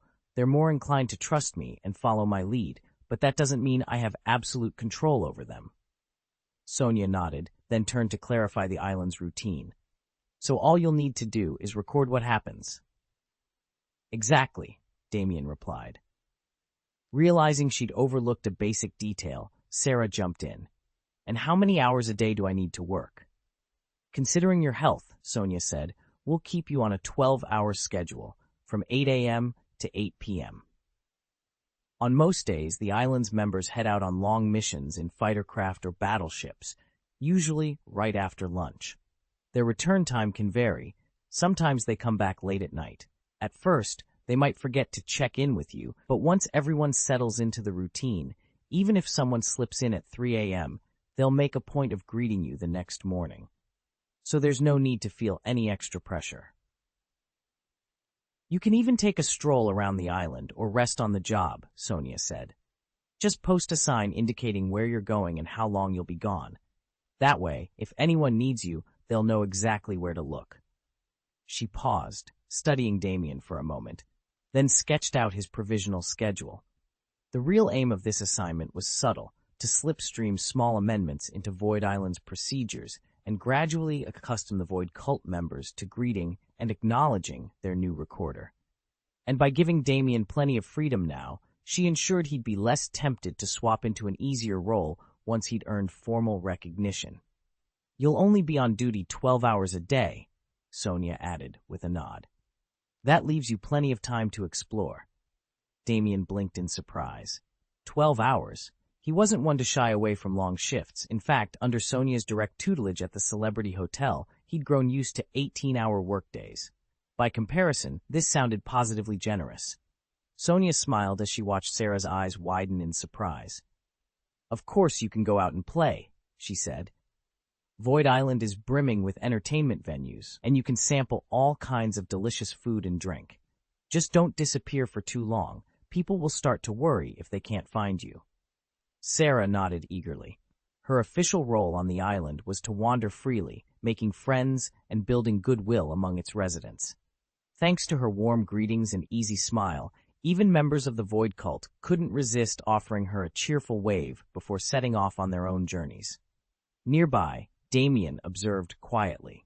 He'd arrived on Void Island under very different circumstances, carrying a past he rarely spoke about. Yet as he watched Sarah bound off toward a row of lantern-lit stalls, he felt a flicker of something he hadn't known in years: hope. Hand in hand, Sarah and Sonia stepped into the bustling market district. Music drifted over the stalls, laughter echoed in the air, and the scent of exotic spices beckoned them forward.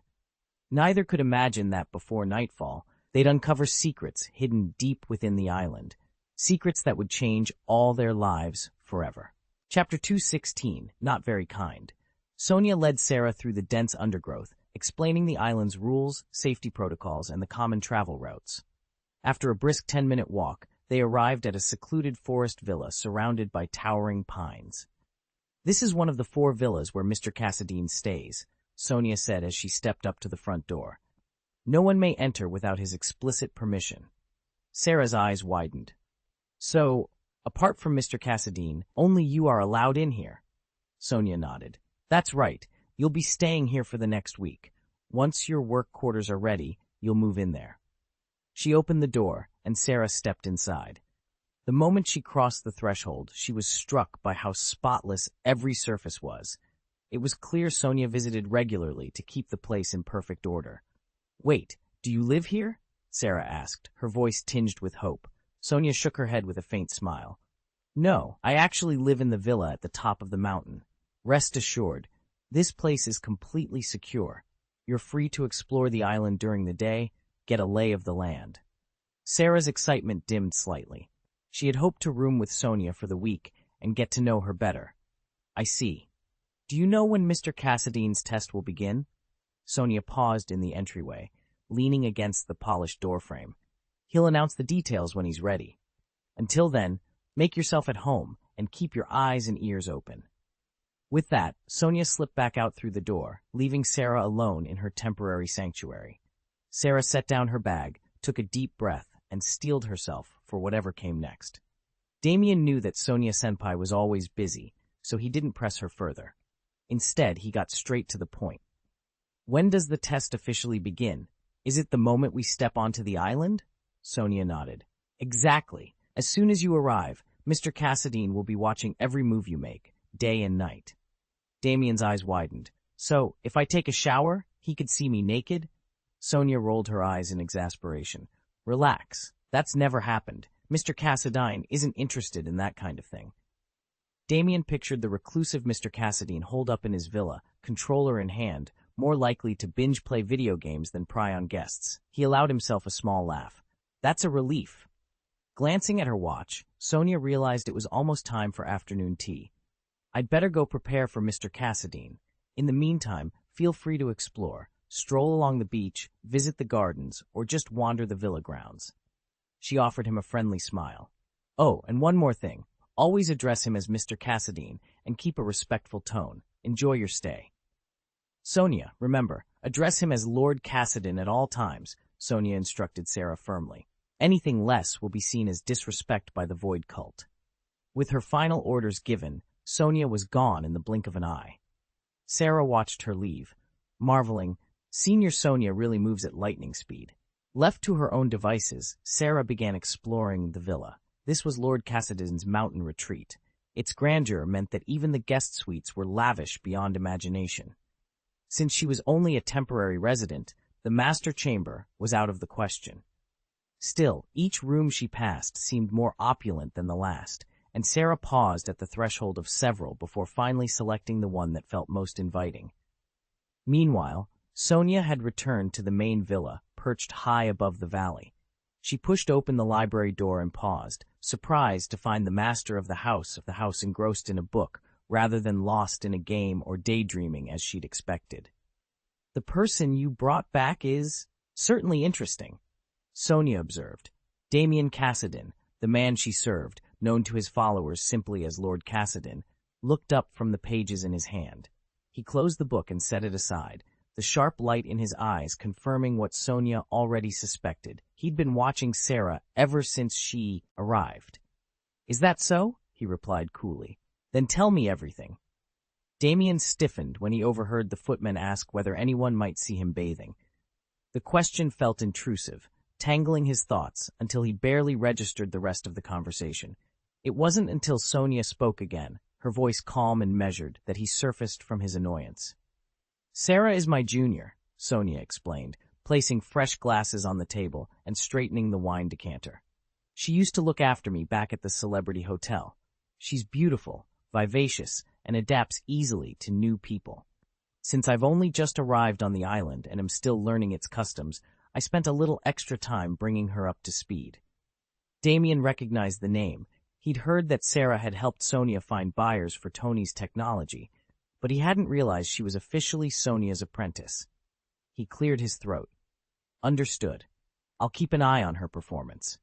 Sonia offered a neutral smile. Whether she passes the test depends entirely on her own ability.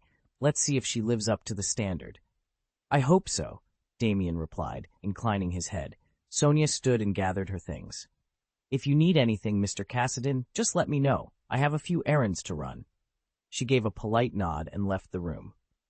In her departure, she neither vouched unreservedly for Sarah nor dismissed any doubts, only a quiet assurance that she would be available if needed, leaving Damien to ponder what might come next. Sonia settled onto the nearby sofa and spread the island's master map across the low table. She was planning the new records office and knew its location would shape daily routines. If returning Void cult members passed by often, they'd naturally stop in to exchange greetings. Careful placement was essential. She crossed one long, pale leg over the other, her skin so luminous in the afternoon light that Damien found himself inexplicably distracted. As a grown man, he was only human, and Sonia's beauty seemed to grow more intoxicating by the day. Damien caught himself staring and immediately forced his attention back to the afternoon tea set before him. A pot of jasmine tea, delicate pastries arranged on a china plate. He reminded himself why they were there. Whether intentional or not, Sonia often looked disarmingly vulnerable whenever she paused her work, leaning forward as if seeking advice. He inhaled deeply and picked up his pen. Office layout first, distractions later. Damien had to admire Sonia's poise. After all, he wouldn't have hired her as his housekeeper otherwise. Still, he knew better than to peer through her window and risk embarrassing her by making her feel constantly watched.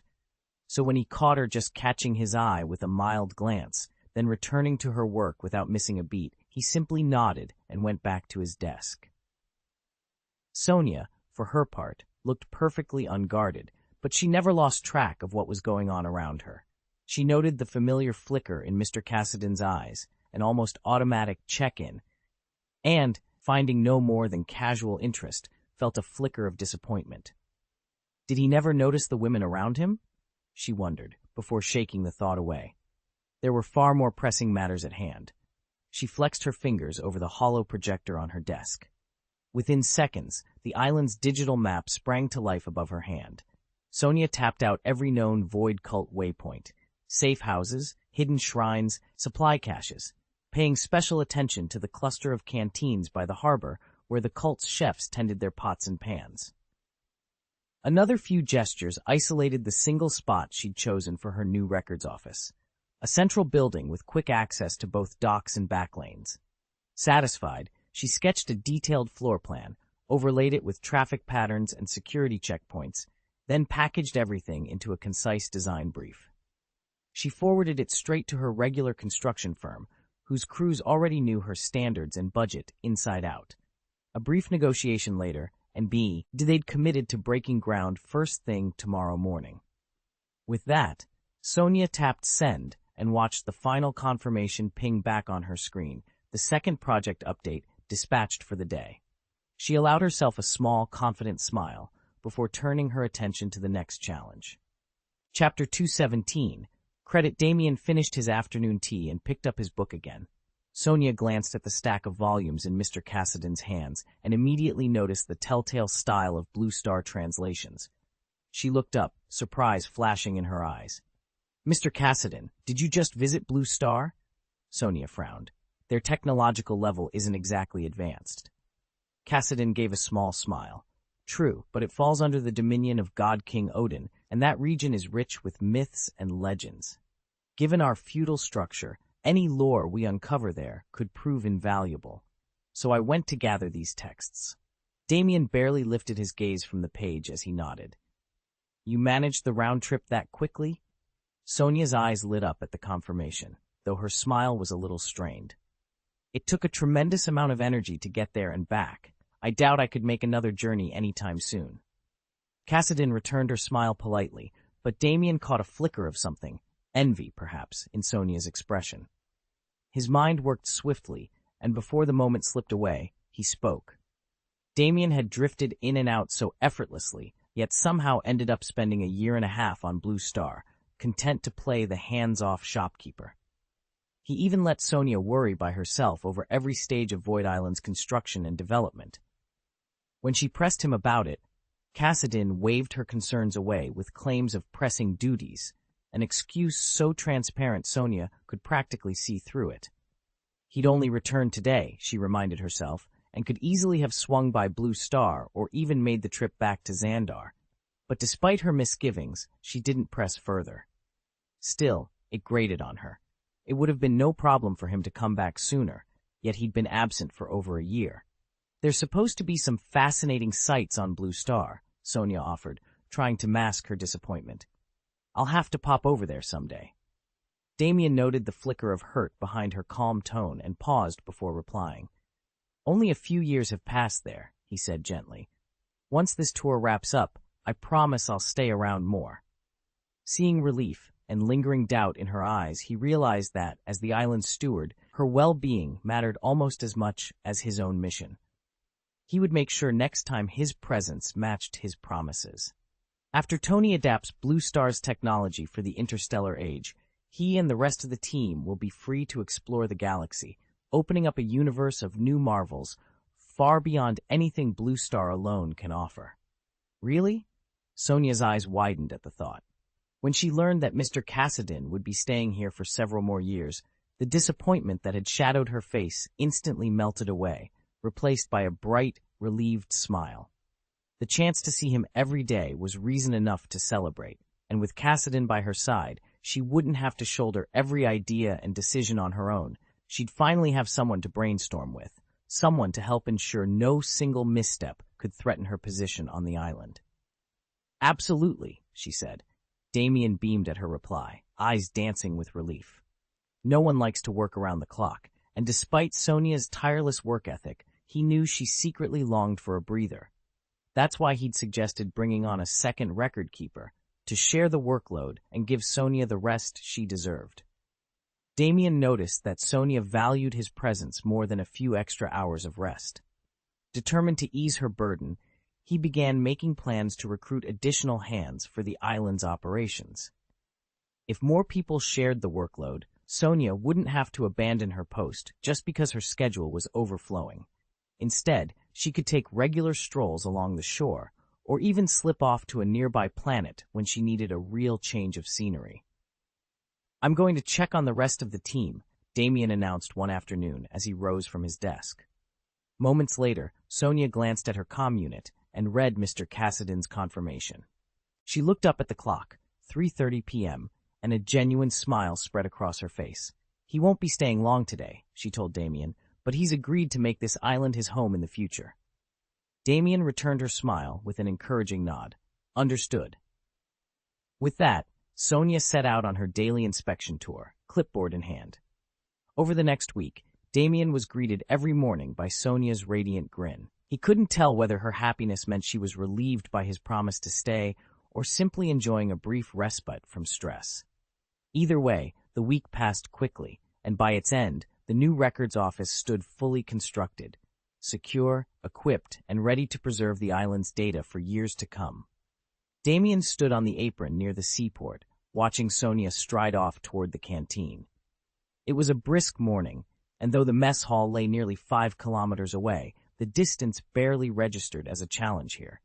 Even the average person could cover it without breaking a sweat. Sarah, born and raised on Xandar, with her famously athletic build, could make the trip in just 10 minutes flat. For members of the Void God cult, who trained their bodies as rigorously as their spirits, it was nothing at all. He'd seen the look in Sonia's eyes. She intended to check on Sarah, to make sure nothing had gone awry during her routine run. Damien wasn't worried. He'd known from the start that Sarah would handle herself just fine. Since arriving on Void Island a week ago, Sarah's presence had revitalized the little community. Women were scarce here, and the appearance of a newcomer planning to stay at least a year sent every man scrambling to offer a friendly greeting. But Sarah wasn't one to bother with half-hearted pleasantries or hidden agendas. She met everyone head-on, honest and open-minded, and in just 7 days she'd forged genuine bonds with nearly every male member of the cult. Now, as Sonia disappeared down the dock road, Damien turned back toward the airstrip, confident that all was well. And fittingly, today was the day Tony Stark and Renoli returned from their mission to Blue Star, just in time to witness how quickly Sarah was making herself at home among the devoted followers of the Void God. Damien had wanted to come back long ago. After the war, he'd been tied up on Blue Star, helping negotiate settlements, pacifying the local population, and arranging compensation funds. He'd also had to see Banner, Steve, and Paige settled in, so he postponed his return until now. At last, the private jet touched down on the island's airstrip. Damien led Renoli, Kyle, and the others down the steps and onto the tarmac. "How about we grab a bite together?" he asked, turning to his companions. Renoli smiled. She and Kyle had done so much to help him. Though they'd handled the initial reception on Blue Star admirably, Damien still felt the compensation package had fallen short. "Don't worry about it," she replied. "We won't say no." With that, the group set off along the tree-lined road toward the mess hall. Damien glanced around, taking in the sweeping changes. New buildings dotted the shoreline, and familiar paths had been widened and repaved. "The island's really transformed," he observed. Renoli gave him a knowing look. "You've been gone a while. Wait until you see the rest." As they continued on, Damien felt a swell of pride. He was finally home. Kyle leaned back, a broad grin on his face. "Honestly, we owe it all to Miss Sonia. She was the one who started sending out those surveys, encouraging us to ask every islander which facilities or services they really wanted. In just over a year, the whole place has blossomed into a modern, thriving city. And we've recruited so many talented chefs that you could eat something new every single day of the year. If you hadn't called on us to help, we'd still be living that quiet island life." Damien smiled, appreciating Kyle's enthusiasm. Just then, his tablet buzzed with a notification. The third update had arrived. Chapter 218, The Record Temple. Tony strolled through the corridor of the Record Temple's grand dining hall, his eyes widening at the rows of open kitchens. "Doesn't Miss Sonia already have enough cooks?" he asked, glancing at Kyle. Kyle merely grinned. "Apparently not. She's hired chefs from every corner of the planet, each one boasting a signature dish no one else can replicate." "That's impressive," Tony admitted. He paused to inhale the mingled aromas of exotic spices. Blue Star's cuisine is excellent, and their gaming halls are a blast, but they can't match this level of variety. Lacey, who had been testing her hand at a nearby arcade game, looked up and smiled. "You know what would be amazing? If we could import some of Blue Star's specialties here. There isn't a single Blue Star recipe among these kitchens, and I guarantee they'd fly off the shelves." Tony rubbed his chin thoughtfully. "True, I'll see if I can negotiate for the secret recipes when we head back. With a bit of luck, we'll have the best of both worlds." Kyle chuckled at Tony's determined expression. "Leave it to you to turn a culinary tour into a business opportunity."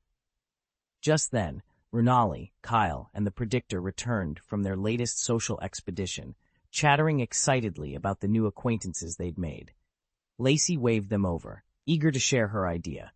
Between enthusiastic bites of a steam-braised crustacean and triumphant cheers at her latest game high score, Lacey outlined her plan.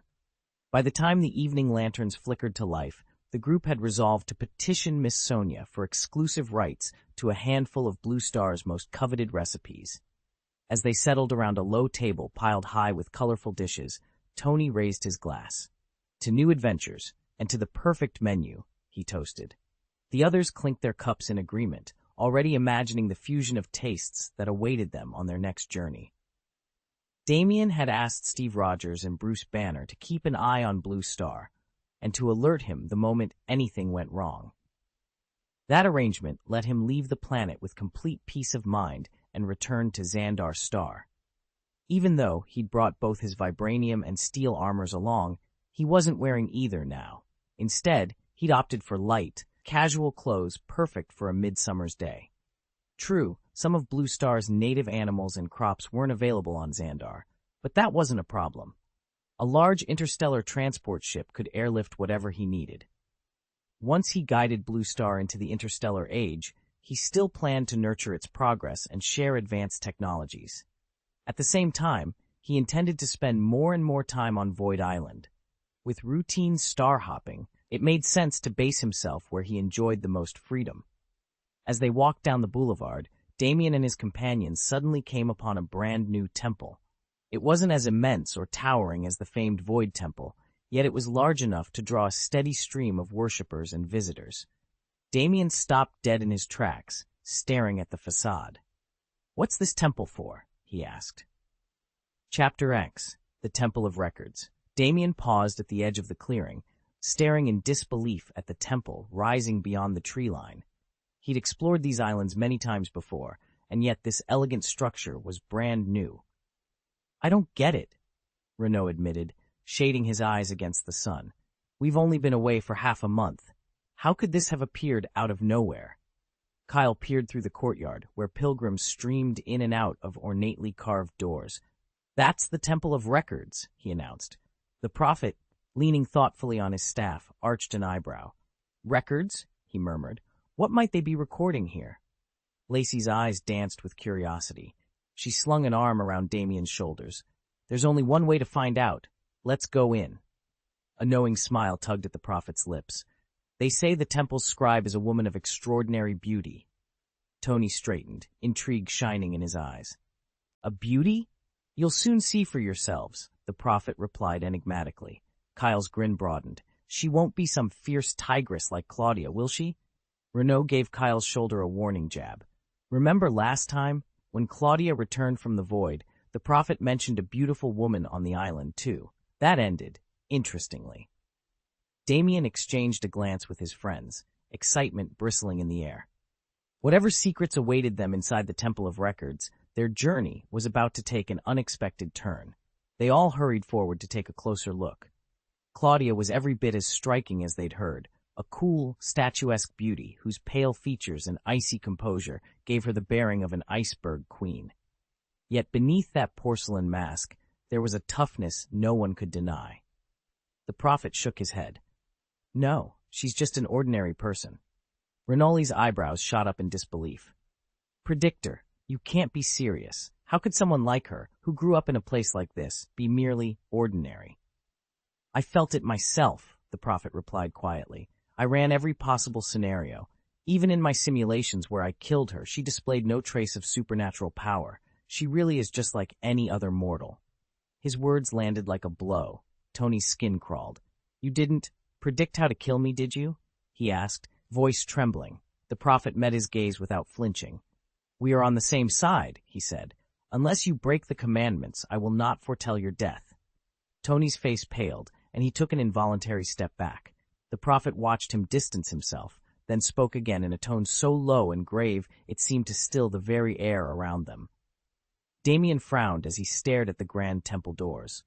So, what's really happening here? Renaud folded his arms.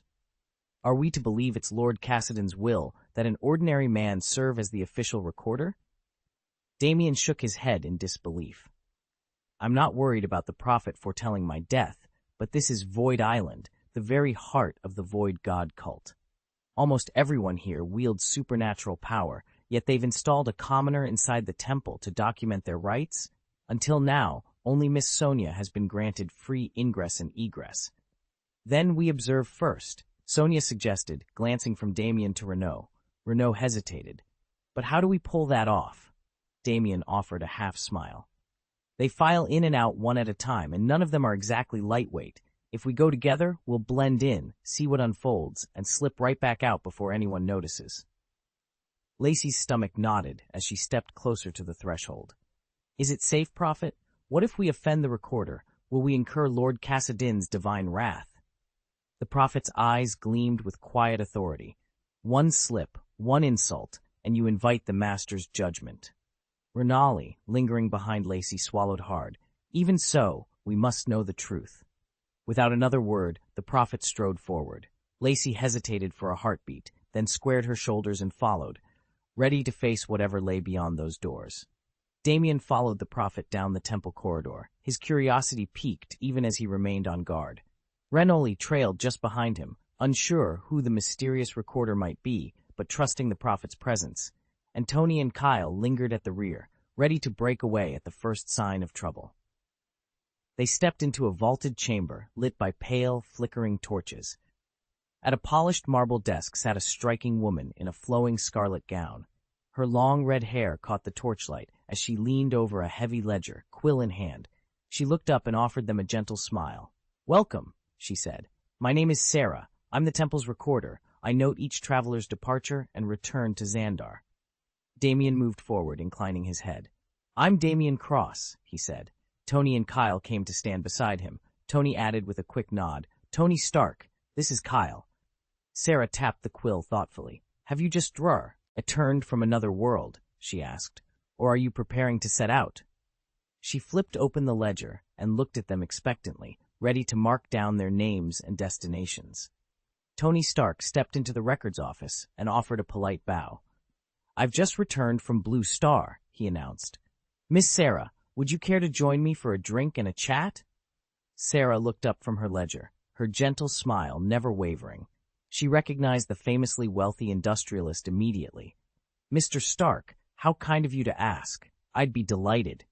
She checked the stack of pages before her. "But I still have entries to finish for today." He gave a good-natured shrug. "No worries. If you can't leave your post, we can talk right here." Sarah picked up her pen and jotted down the details with practiced efficiency. June 17, Tony Stark returns from Blue Star. 4th update submitted. With the formalities recorded, her warm eyes met his. Now, where were we? And in that quiet office, their conversation finally began. Chapter 219, The Recorder's Work. Tony Stark smiled across the hollow table, his gaze warm but measured. "It's a bit awkward to chat like this in a cramped virtual space," he admitted. "But if the chance ever comes, I'd very much like to buy Miss Sarah a drink in person." Sarah returned his smile with a graceful nod. "Mr. Stark, that's an invitation I won't refuse," she said. With a subtle gesture, she introduced the others gathered around the projection. "This is Renly, and over here are Kyle and Damien. We just returned from that extended Blue Star excursion." Damien tapped his datapad, swiftly logging Tony's contact information, while Kyle reviewed his own notes. Renly leaned forward, curiosity lighting her eyes. "Miss Sarah," she asked, "could you tell us more about your position? When we travel together next time, will we need to check in with you directly?" Sarah's shoulders relaxed. She took a moment to consider the question before answering, her tone both patient and confident. "Absolutely," she replied. "As the ship's chief recorder, it's my job to document every mission detail and to ensure our team stays aligned. So yes, anytime you plan a trip, just send me the itinerary. I'll handle the rest." "I'm the recorder," Sarah said. "If you greet me when you arrive and before you leave, I'll note down your information. Of course, if you'd rather not, that's entirely your choice. There are no travel restrictions, so please don't worry." Sarah gave a small shake of her head and smiled. Since she'd officially taken on this role, she'd found the work surprisingly straightforward. The powerful figures who passed through Void Island were unfailingly courteous rather than overbearing. They simply asked a few friendly questions. Questions she had now heard well over 200 times. Most people might lose their cool after the same routine again and again, but Sarah's years spent working in high-end hotels had honed her patience to a fine edge. No matter how familiar the inquiry, she answered each one with calm professionalism. Sarah studied Damien with a curious tilt of her head. "You're just an ordinary guy, right? So why are you working here? You know this island isn't like anywhere else. A good-looking person without influence could be in serious danger." Damien shrugged. "Senior Sonia personally recommended me. She offered me an annual salary of 1.2 million to serve as the island's record keeper. It might sound modest to the locals, but to me, it's life-changing." He laughed softly. "At first I worried, was this some kind of shady deal? And once I learned about the island's reputation, I wondered if I'd put myself in harm's way. But everyone here has been absolutely welcoming. No one's made me feel out of place. On the contrary, they've gone out of their way to help." Sarah smiled, relaxing into her seat. "You'll soon discover that people on Void Island are on another level. With luxury cars and personal spacecraft everywhere, 1.2 million is pocket change. But I get it, it's a massive leap for you. And as for the food, let's just say nothing you've tasted at a top-tier city hotel can compare." Sarah had quickly settled into her new routine. 12-hour shifts, punctuated by carefully timed breaks. Once she learned when most of the island's guests returned from their excursions, she could slip away unnoticed to sample the best local treats before hustling back to her station. Though she'd only just begun this job, the atmosphere, fast-paced yet forgiving, already won her over. One afternoon, as Sarah passed through the staff lounge, Renly caught her attention. He paused mid-sip of his coffee, brows lifting in curiosity. "Miss Sonia recommended you, didn't she?" he asked, smiling. Sarah returned his grin without hesitation. "Yes, she did. We both worked at the Celebrity Hotel." On an island brimming with powerful personalities, honesty was the first currency. Sarah knew that if she wanted her colleagues to trust her, she had to be straightforward about her background. No one enjoyed the feeling of being sled, especially not people like Renly or the others higher up. Across the room, Tony's eyes widened as he processed the revelation. Damien himself had insisted on hiring someone directly under Sonia's wing, and now it seemed every piece fit perfectly. Sonia's recommendation, Sarah's polished professionalism, and her intimate knowledge of five-star service. Only a handful of attendants rose through the celebrity hotel ranks at such a young age, and Sarah was clearly one of them. Tony leaned toward Renoli and murmured, "You know, it wouldn't hurt to see what talent that place is producing these days. Maybe I'll drop by the celebrity hotel when I get the chance." Renoli chuckled. "Let me know. If there's one thing we could use around here, it's staff who know exactly how to keep demanding guests happy." As Sarah returned to her duties, she felt a quiet confidence blossom within her. With her sincerity established and her reputation growing, she was ready for whatever the island and its formidable clientele would throw her way. Lord Renoli studied the small temple's interior with interest. "I see. Then whenever we journey far from home, we'll be sure to send you our greetings." He hesitated a moment, then asked, "What are your working hours exactly?" Sarah, who'd been personally recommended by Miss Sonia to serve as the temple's official recorder, gave a polite bow. "I'm here daily, from 8 in the morning until 8 in the evening. If you plan to travel and I'm not around, simply send a message by courier. And if you return too late, let's say from across the cosmos, you can tell me the next day. It's completely voluntary. Only share if you wish." Lord Renoli inclined his head in appreciation. At that juncture, Master Damien leaned forward, curiosity in his eyes. "Would there be any problem if we choose not to inform you?" Sarah's cheeks colored with embarrassment. "I'm sorry, Master Damien, but Senior Sonia didn't leave any instructions about that. I honestly don't know what would happen." She cleared her throat and managed a small, apologetic smile. "Perhaps I'd better stop by more often myself, just to be certain."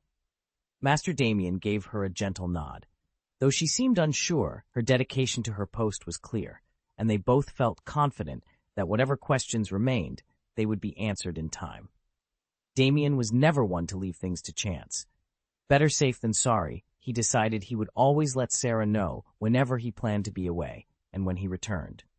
After all, she was dazzlingly beautiful, sensual and confident, and any reason to be near her felt worth pursuing. True, a former celebrity hotel hostess like Sarah was reputedly hard to win over, but Damien figured, why not try?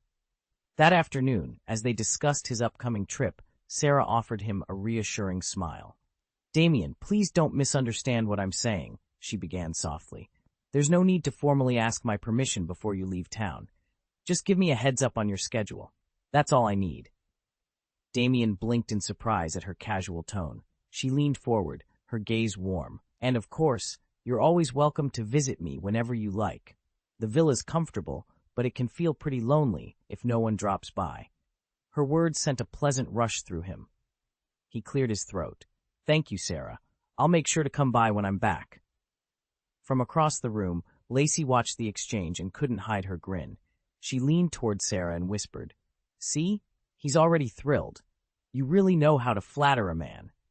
Sarah's eyes sparkled as Damien felt a swell of pride. If a simple invitation could lift his spirits so effortlessly, he was more than happy to keep her company whenever she wished. "Now that we've told you where we came from, may we be dismissed? Is there anything further you need to report?" Those men looked defeated. Lacey chose her words carefully. "No, Lady Lacey. I've logged every detail of your return." "Very well. You're free to go." Sarah watched Lacey speak, then gave a gratio, a smile and a nod. "The 5th update has just arrived. Please cast your votes and submit your orders in full." Chapter 220, Truly Ordinary People. Damien stepped out of the grand archway, sunlight warming his back as he followed Lacey and Tony beyond the towering columns of the Temple of Records. The cool marble floors gave way to a stone courtyard framed by flowering vines and whispering trees. Behind them, the hum of stored knowledge lingered in the shadows. Tony adjusted the straps of his pack. "So, what exactly is the Temple of Records for?" he asked, eyeing the intricate engravings on the walls. Lacey shrugged. "It's where they archive everything. Major discoveries, event logs, even travelers' journals. You come here to record your findings, or to look things up."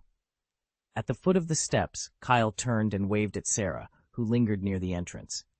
See you around, Sarah, and thanks for the guided tour. Sarah offered a warm smile and a slight nod. Damien watched her for a moment, struck by how unassuming she seemed. No dazzling powers or noble title, just a regular person with a quiet confidence that made him wonder how she'd come to work here. Once the group had dispersed down the cobbled street, Damien pulled out his communicator. The holographic display blinked to life, revealing the community message board. He typed quickly, "Per Miss Sonia's instructions, everyone please post your next destination and departure time here. If anyone runs into trouble, we'll be ready to help." He hit send and watched the responses roll in. Arya, understood. Arriving Meridian Station in 2 hours, ETA 1200Z. Jax, en route to Skyreach Ridge, no schedule changes. Myra, got it. Heading south to Redwood Vale tomorrow. Damien added one more note. Reminder, this is just for safety, not a restriction. A moment later, Kyle's name flashed at the top of the chat. Hey Damien, you're back from Blue Star already? Before Damien could reply, another message appeared from Mira. By the way, is Sarah really just a civilian? She handled that archive portal like it was nothing. Leaning against a nearby fountain, Damien watched the water ripple. He tapped out his response. Sarah's as ordinary as any of us. No special lineage, no hidden enhancements. Sometimes the strongest people are the ones who seem the most ordinary. He sent the message, tucked the communicator away, and turned to rejoin Lacey and Tony. Around him, the hum of chatter continued, a reassuring reminder that even in a world of wonders, community and trust remained the greatest strengths of all. Damien leaned against a marble pillar in the grand atrium of the Temple of Records, listening to the murmur of scribes and clerks as they exchanged hushed rumors. Whoever brought her here isn't just any visitor, one clerk said, dipping his pen in ink. True, another replied. Miss Sonia hasn't reserved a special study like this in years. This must be Lord Cassidy's doing. Then we'd better treat Miss Sarah with the utmost courtesy, a third whispered. She's practically our celebrity guest. Engaging her in conversation shows her the respect she deserves. A hopeful young scribe grinned. I wouldn't mind spending the whole day here just to chat with her, but I doubt they'd let me linger forever. Just then, a volley of notifications lit up the temple's communal message board. Kyle, the head archivist, had announced a grand dinner that very evening. Within seconds, the conversation exploded. I'm hosting a gala tonight. Everyone's invited, Kyle's message read. A familiar name popped up in reply, Tony Stark. Tony, when did you get back? Tony's response was instant and enthusiastic. Of course I'll be there. And don't worry about the food going to waste. Just call me if you need an extra set of hands at the table. Count me in. Me too, the scribes chimed in, virtually shoving one another to secure a spot. After a year away, Tony's return and his legendary feasts had set the temple abuzz. Damien tucked his tablet under his arm. A lavish dinner, elite guests, and whispered orders from Lord Cassidy tonight promised to be interesting. With the banquet already provided, no one had to worry about food, yet the sheer number of guests was overwhelming. Lacey frowned at her screen. Sarah isn't in our group chat, she remarked, scrolling through the member list. When no such name appeared, she sighed. I'll go find her and tell her Tony's inviting me to dinner tonight. At her words, Kyle vanished as suddenly as he'd arrived. Sarah, who'd been quietly recording the new guest information, merely nodded. Meanwhile, Sonia, on her way to the Temple of Records, overheard the news. Mr. Tony Stark had returned to Xandar. Peering into the group chat, she found it positively buzzing with excitement. No surprise there. Tony's presence always set Void Island alight. Still, Sonia reminded herself, it would be far more reliable to register additional temples as official checkpoints. That way, she wouldn't have to trek around the island every day, counting arrivals. Determined, she quickened her pace toward the Temple of Records. Back at the manor, Sarah picked up the elegant invitation Lord Kyle had just given her. It was an invitation to tonight's dinner party, hosted by Lord Tony Stark. She held it thoughtfully. Should she accept the honor or politely decline? Sarah perched at her desk, dutifully logging every visitor's arrival and departure, when she suddenly froze at the sound of approaching footsteps. Senior Sonia, she called, rising swiftly. Sonia offered a warm smile as she entered. Afternoon, Sarah. How are you settling in? Sarah returned the smile, practically radiating enthusiasm. Honestly, it's been better than I ever imagined. The work environment is fantastic. She leaned forward, lowering her voice as if sharing a secret. Sure, I've had to question a few island guests about their reasons for visiting, but everyone's been so polite and welcoming. That's excellent, Sonia replied with a nod. Sarah straightened and clasped her hands behind her back. And get this. My accommodations aren't just some cramped dormitory. They've given me a private luxury villa. Even if someone doesn't pass Mr. Cassadine's evaluation, spending a year here would still be an incredible opportunity. Sonia chuckled softly. You'll get used to it in time. Sarah's face lit up at the reassurance. It was clear Sonia's recommendation had been perfectly timed. After a brief pause, Sonia added, "Oh, by the way, Sir Kyle just invited me to attend tonight's dinner hosted by Mr. Cassadine." Sarah's eyes widened. "Really? Do you think I might be included?" "We'll see," Sonia said with a playful wink before continuing down the corridor, leaving Sarah practically dancing with excitement. That afternoon, Sonia glanced up from her desk and said, "Mr. Stark is hosting a dinner party tonight. Would you like to go?" Sarah hesitated for only a moment before asking, "Do you think I should attend?" Sonia nodded. "Tony Stark tends to invite everyone on the island. Even though you haven't formally joined the Void Cult, you'll be working here for at least a year. Since I put in a good word for you, you're welcome to go." Sarah let out a relieved breath. "Thank you, Senior Sonia. Will you be going too?"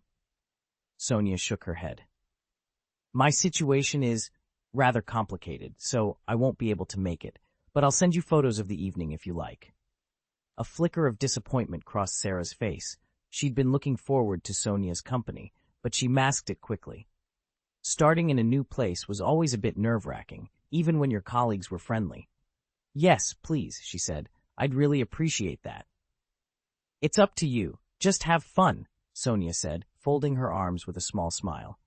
Sarah hesitated for a moment, then nodded. "All right," she replied. "I'll give it my best shot. I'll see you later." "Leaving already?" Sonia asked, raising an eyebrow. "Can't you stay a little longer?" Sarah forced a polite smile. "I really just stopped by to check on you. There's plenty waiting for me elsewhere on the island, arrangements to make, errands to run." Sonia's expression turned serious. "Then promise me, thing. Focus on making a good impression on Damien. If you win his approval tonight, you'll have time to sit down and talk with me properly afterward." She shook her head as if to clear her thoughts, offered Sarah a few last bits of advice, then hurried off down the corridor. Sarah watched her go. Sonia was admired by nearly all the adults here. Why was she in such a hurry? Too busy even for a brief chat.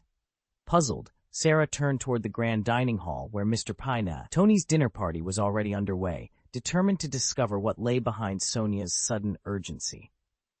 On the morning of the 25th day, Damien sent out his first update. "Thank you again for the generous reward," he wrote. "I truly appreciate your support.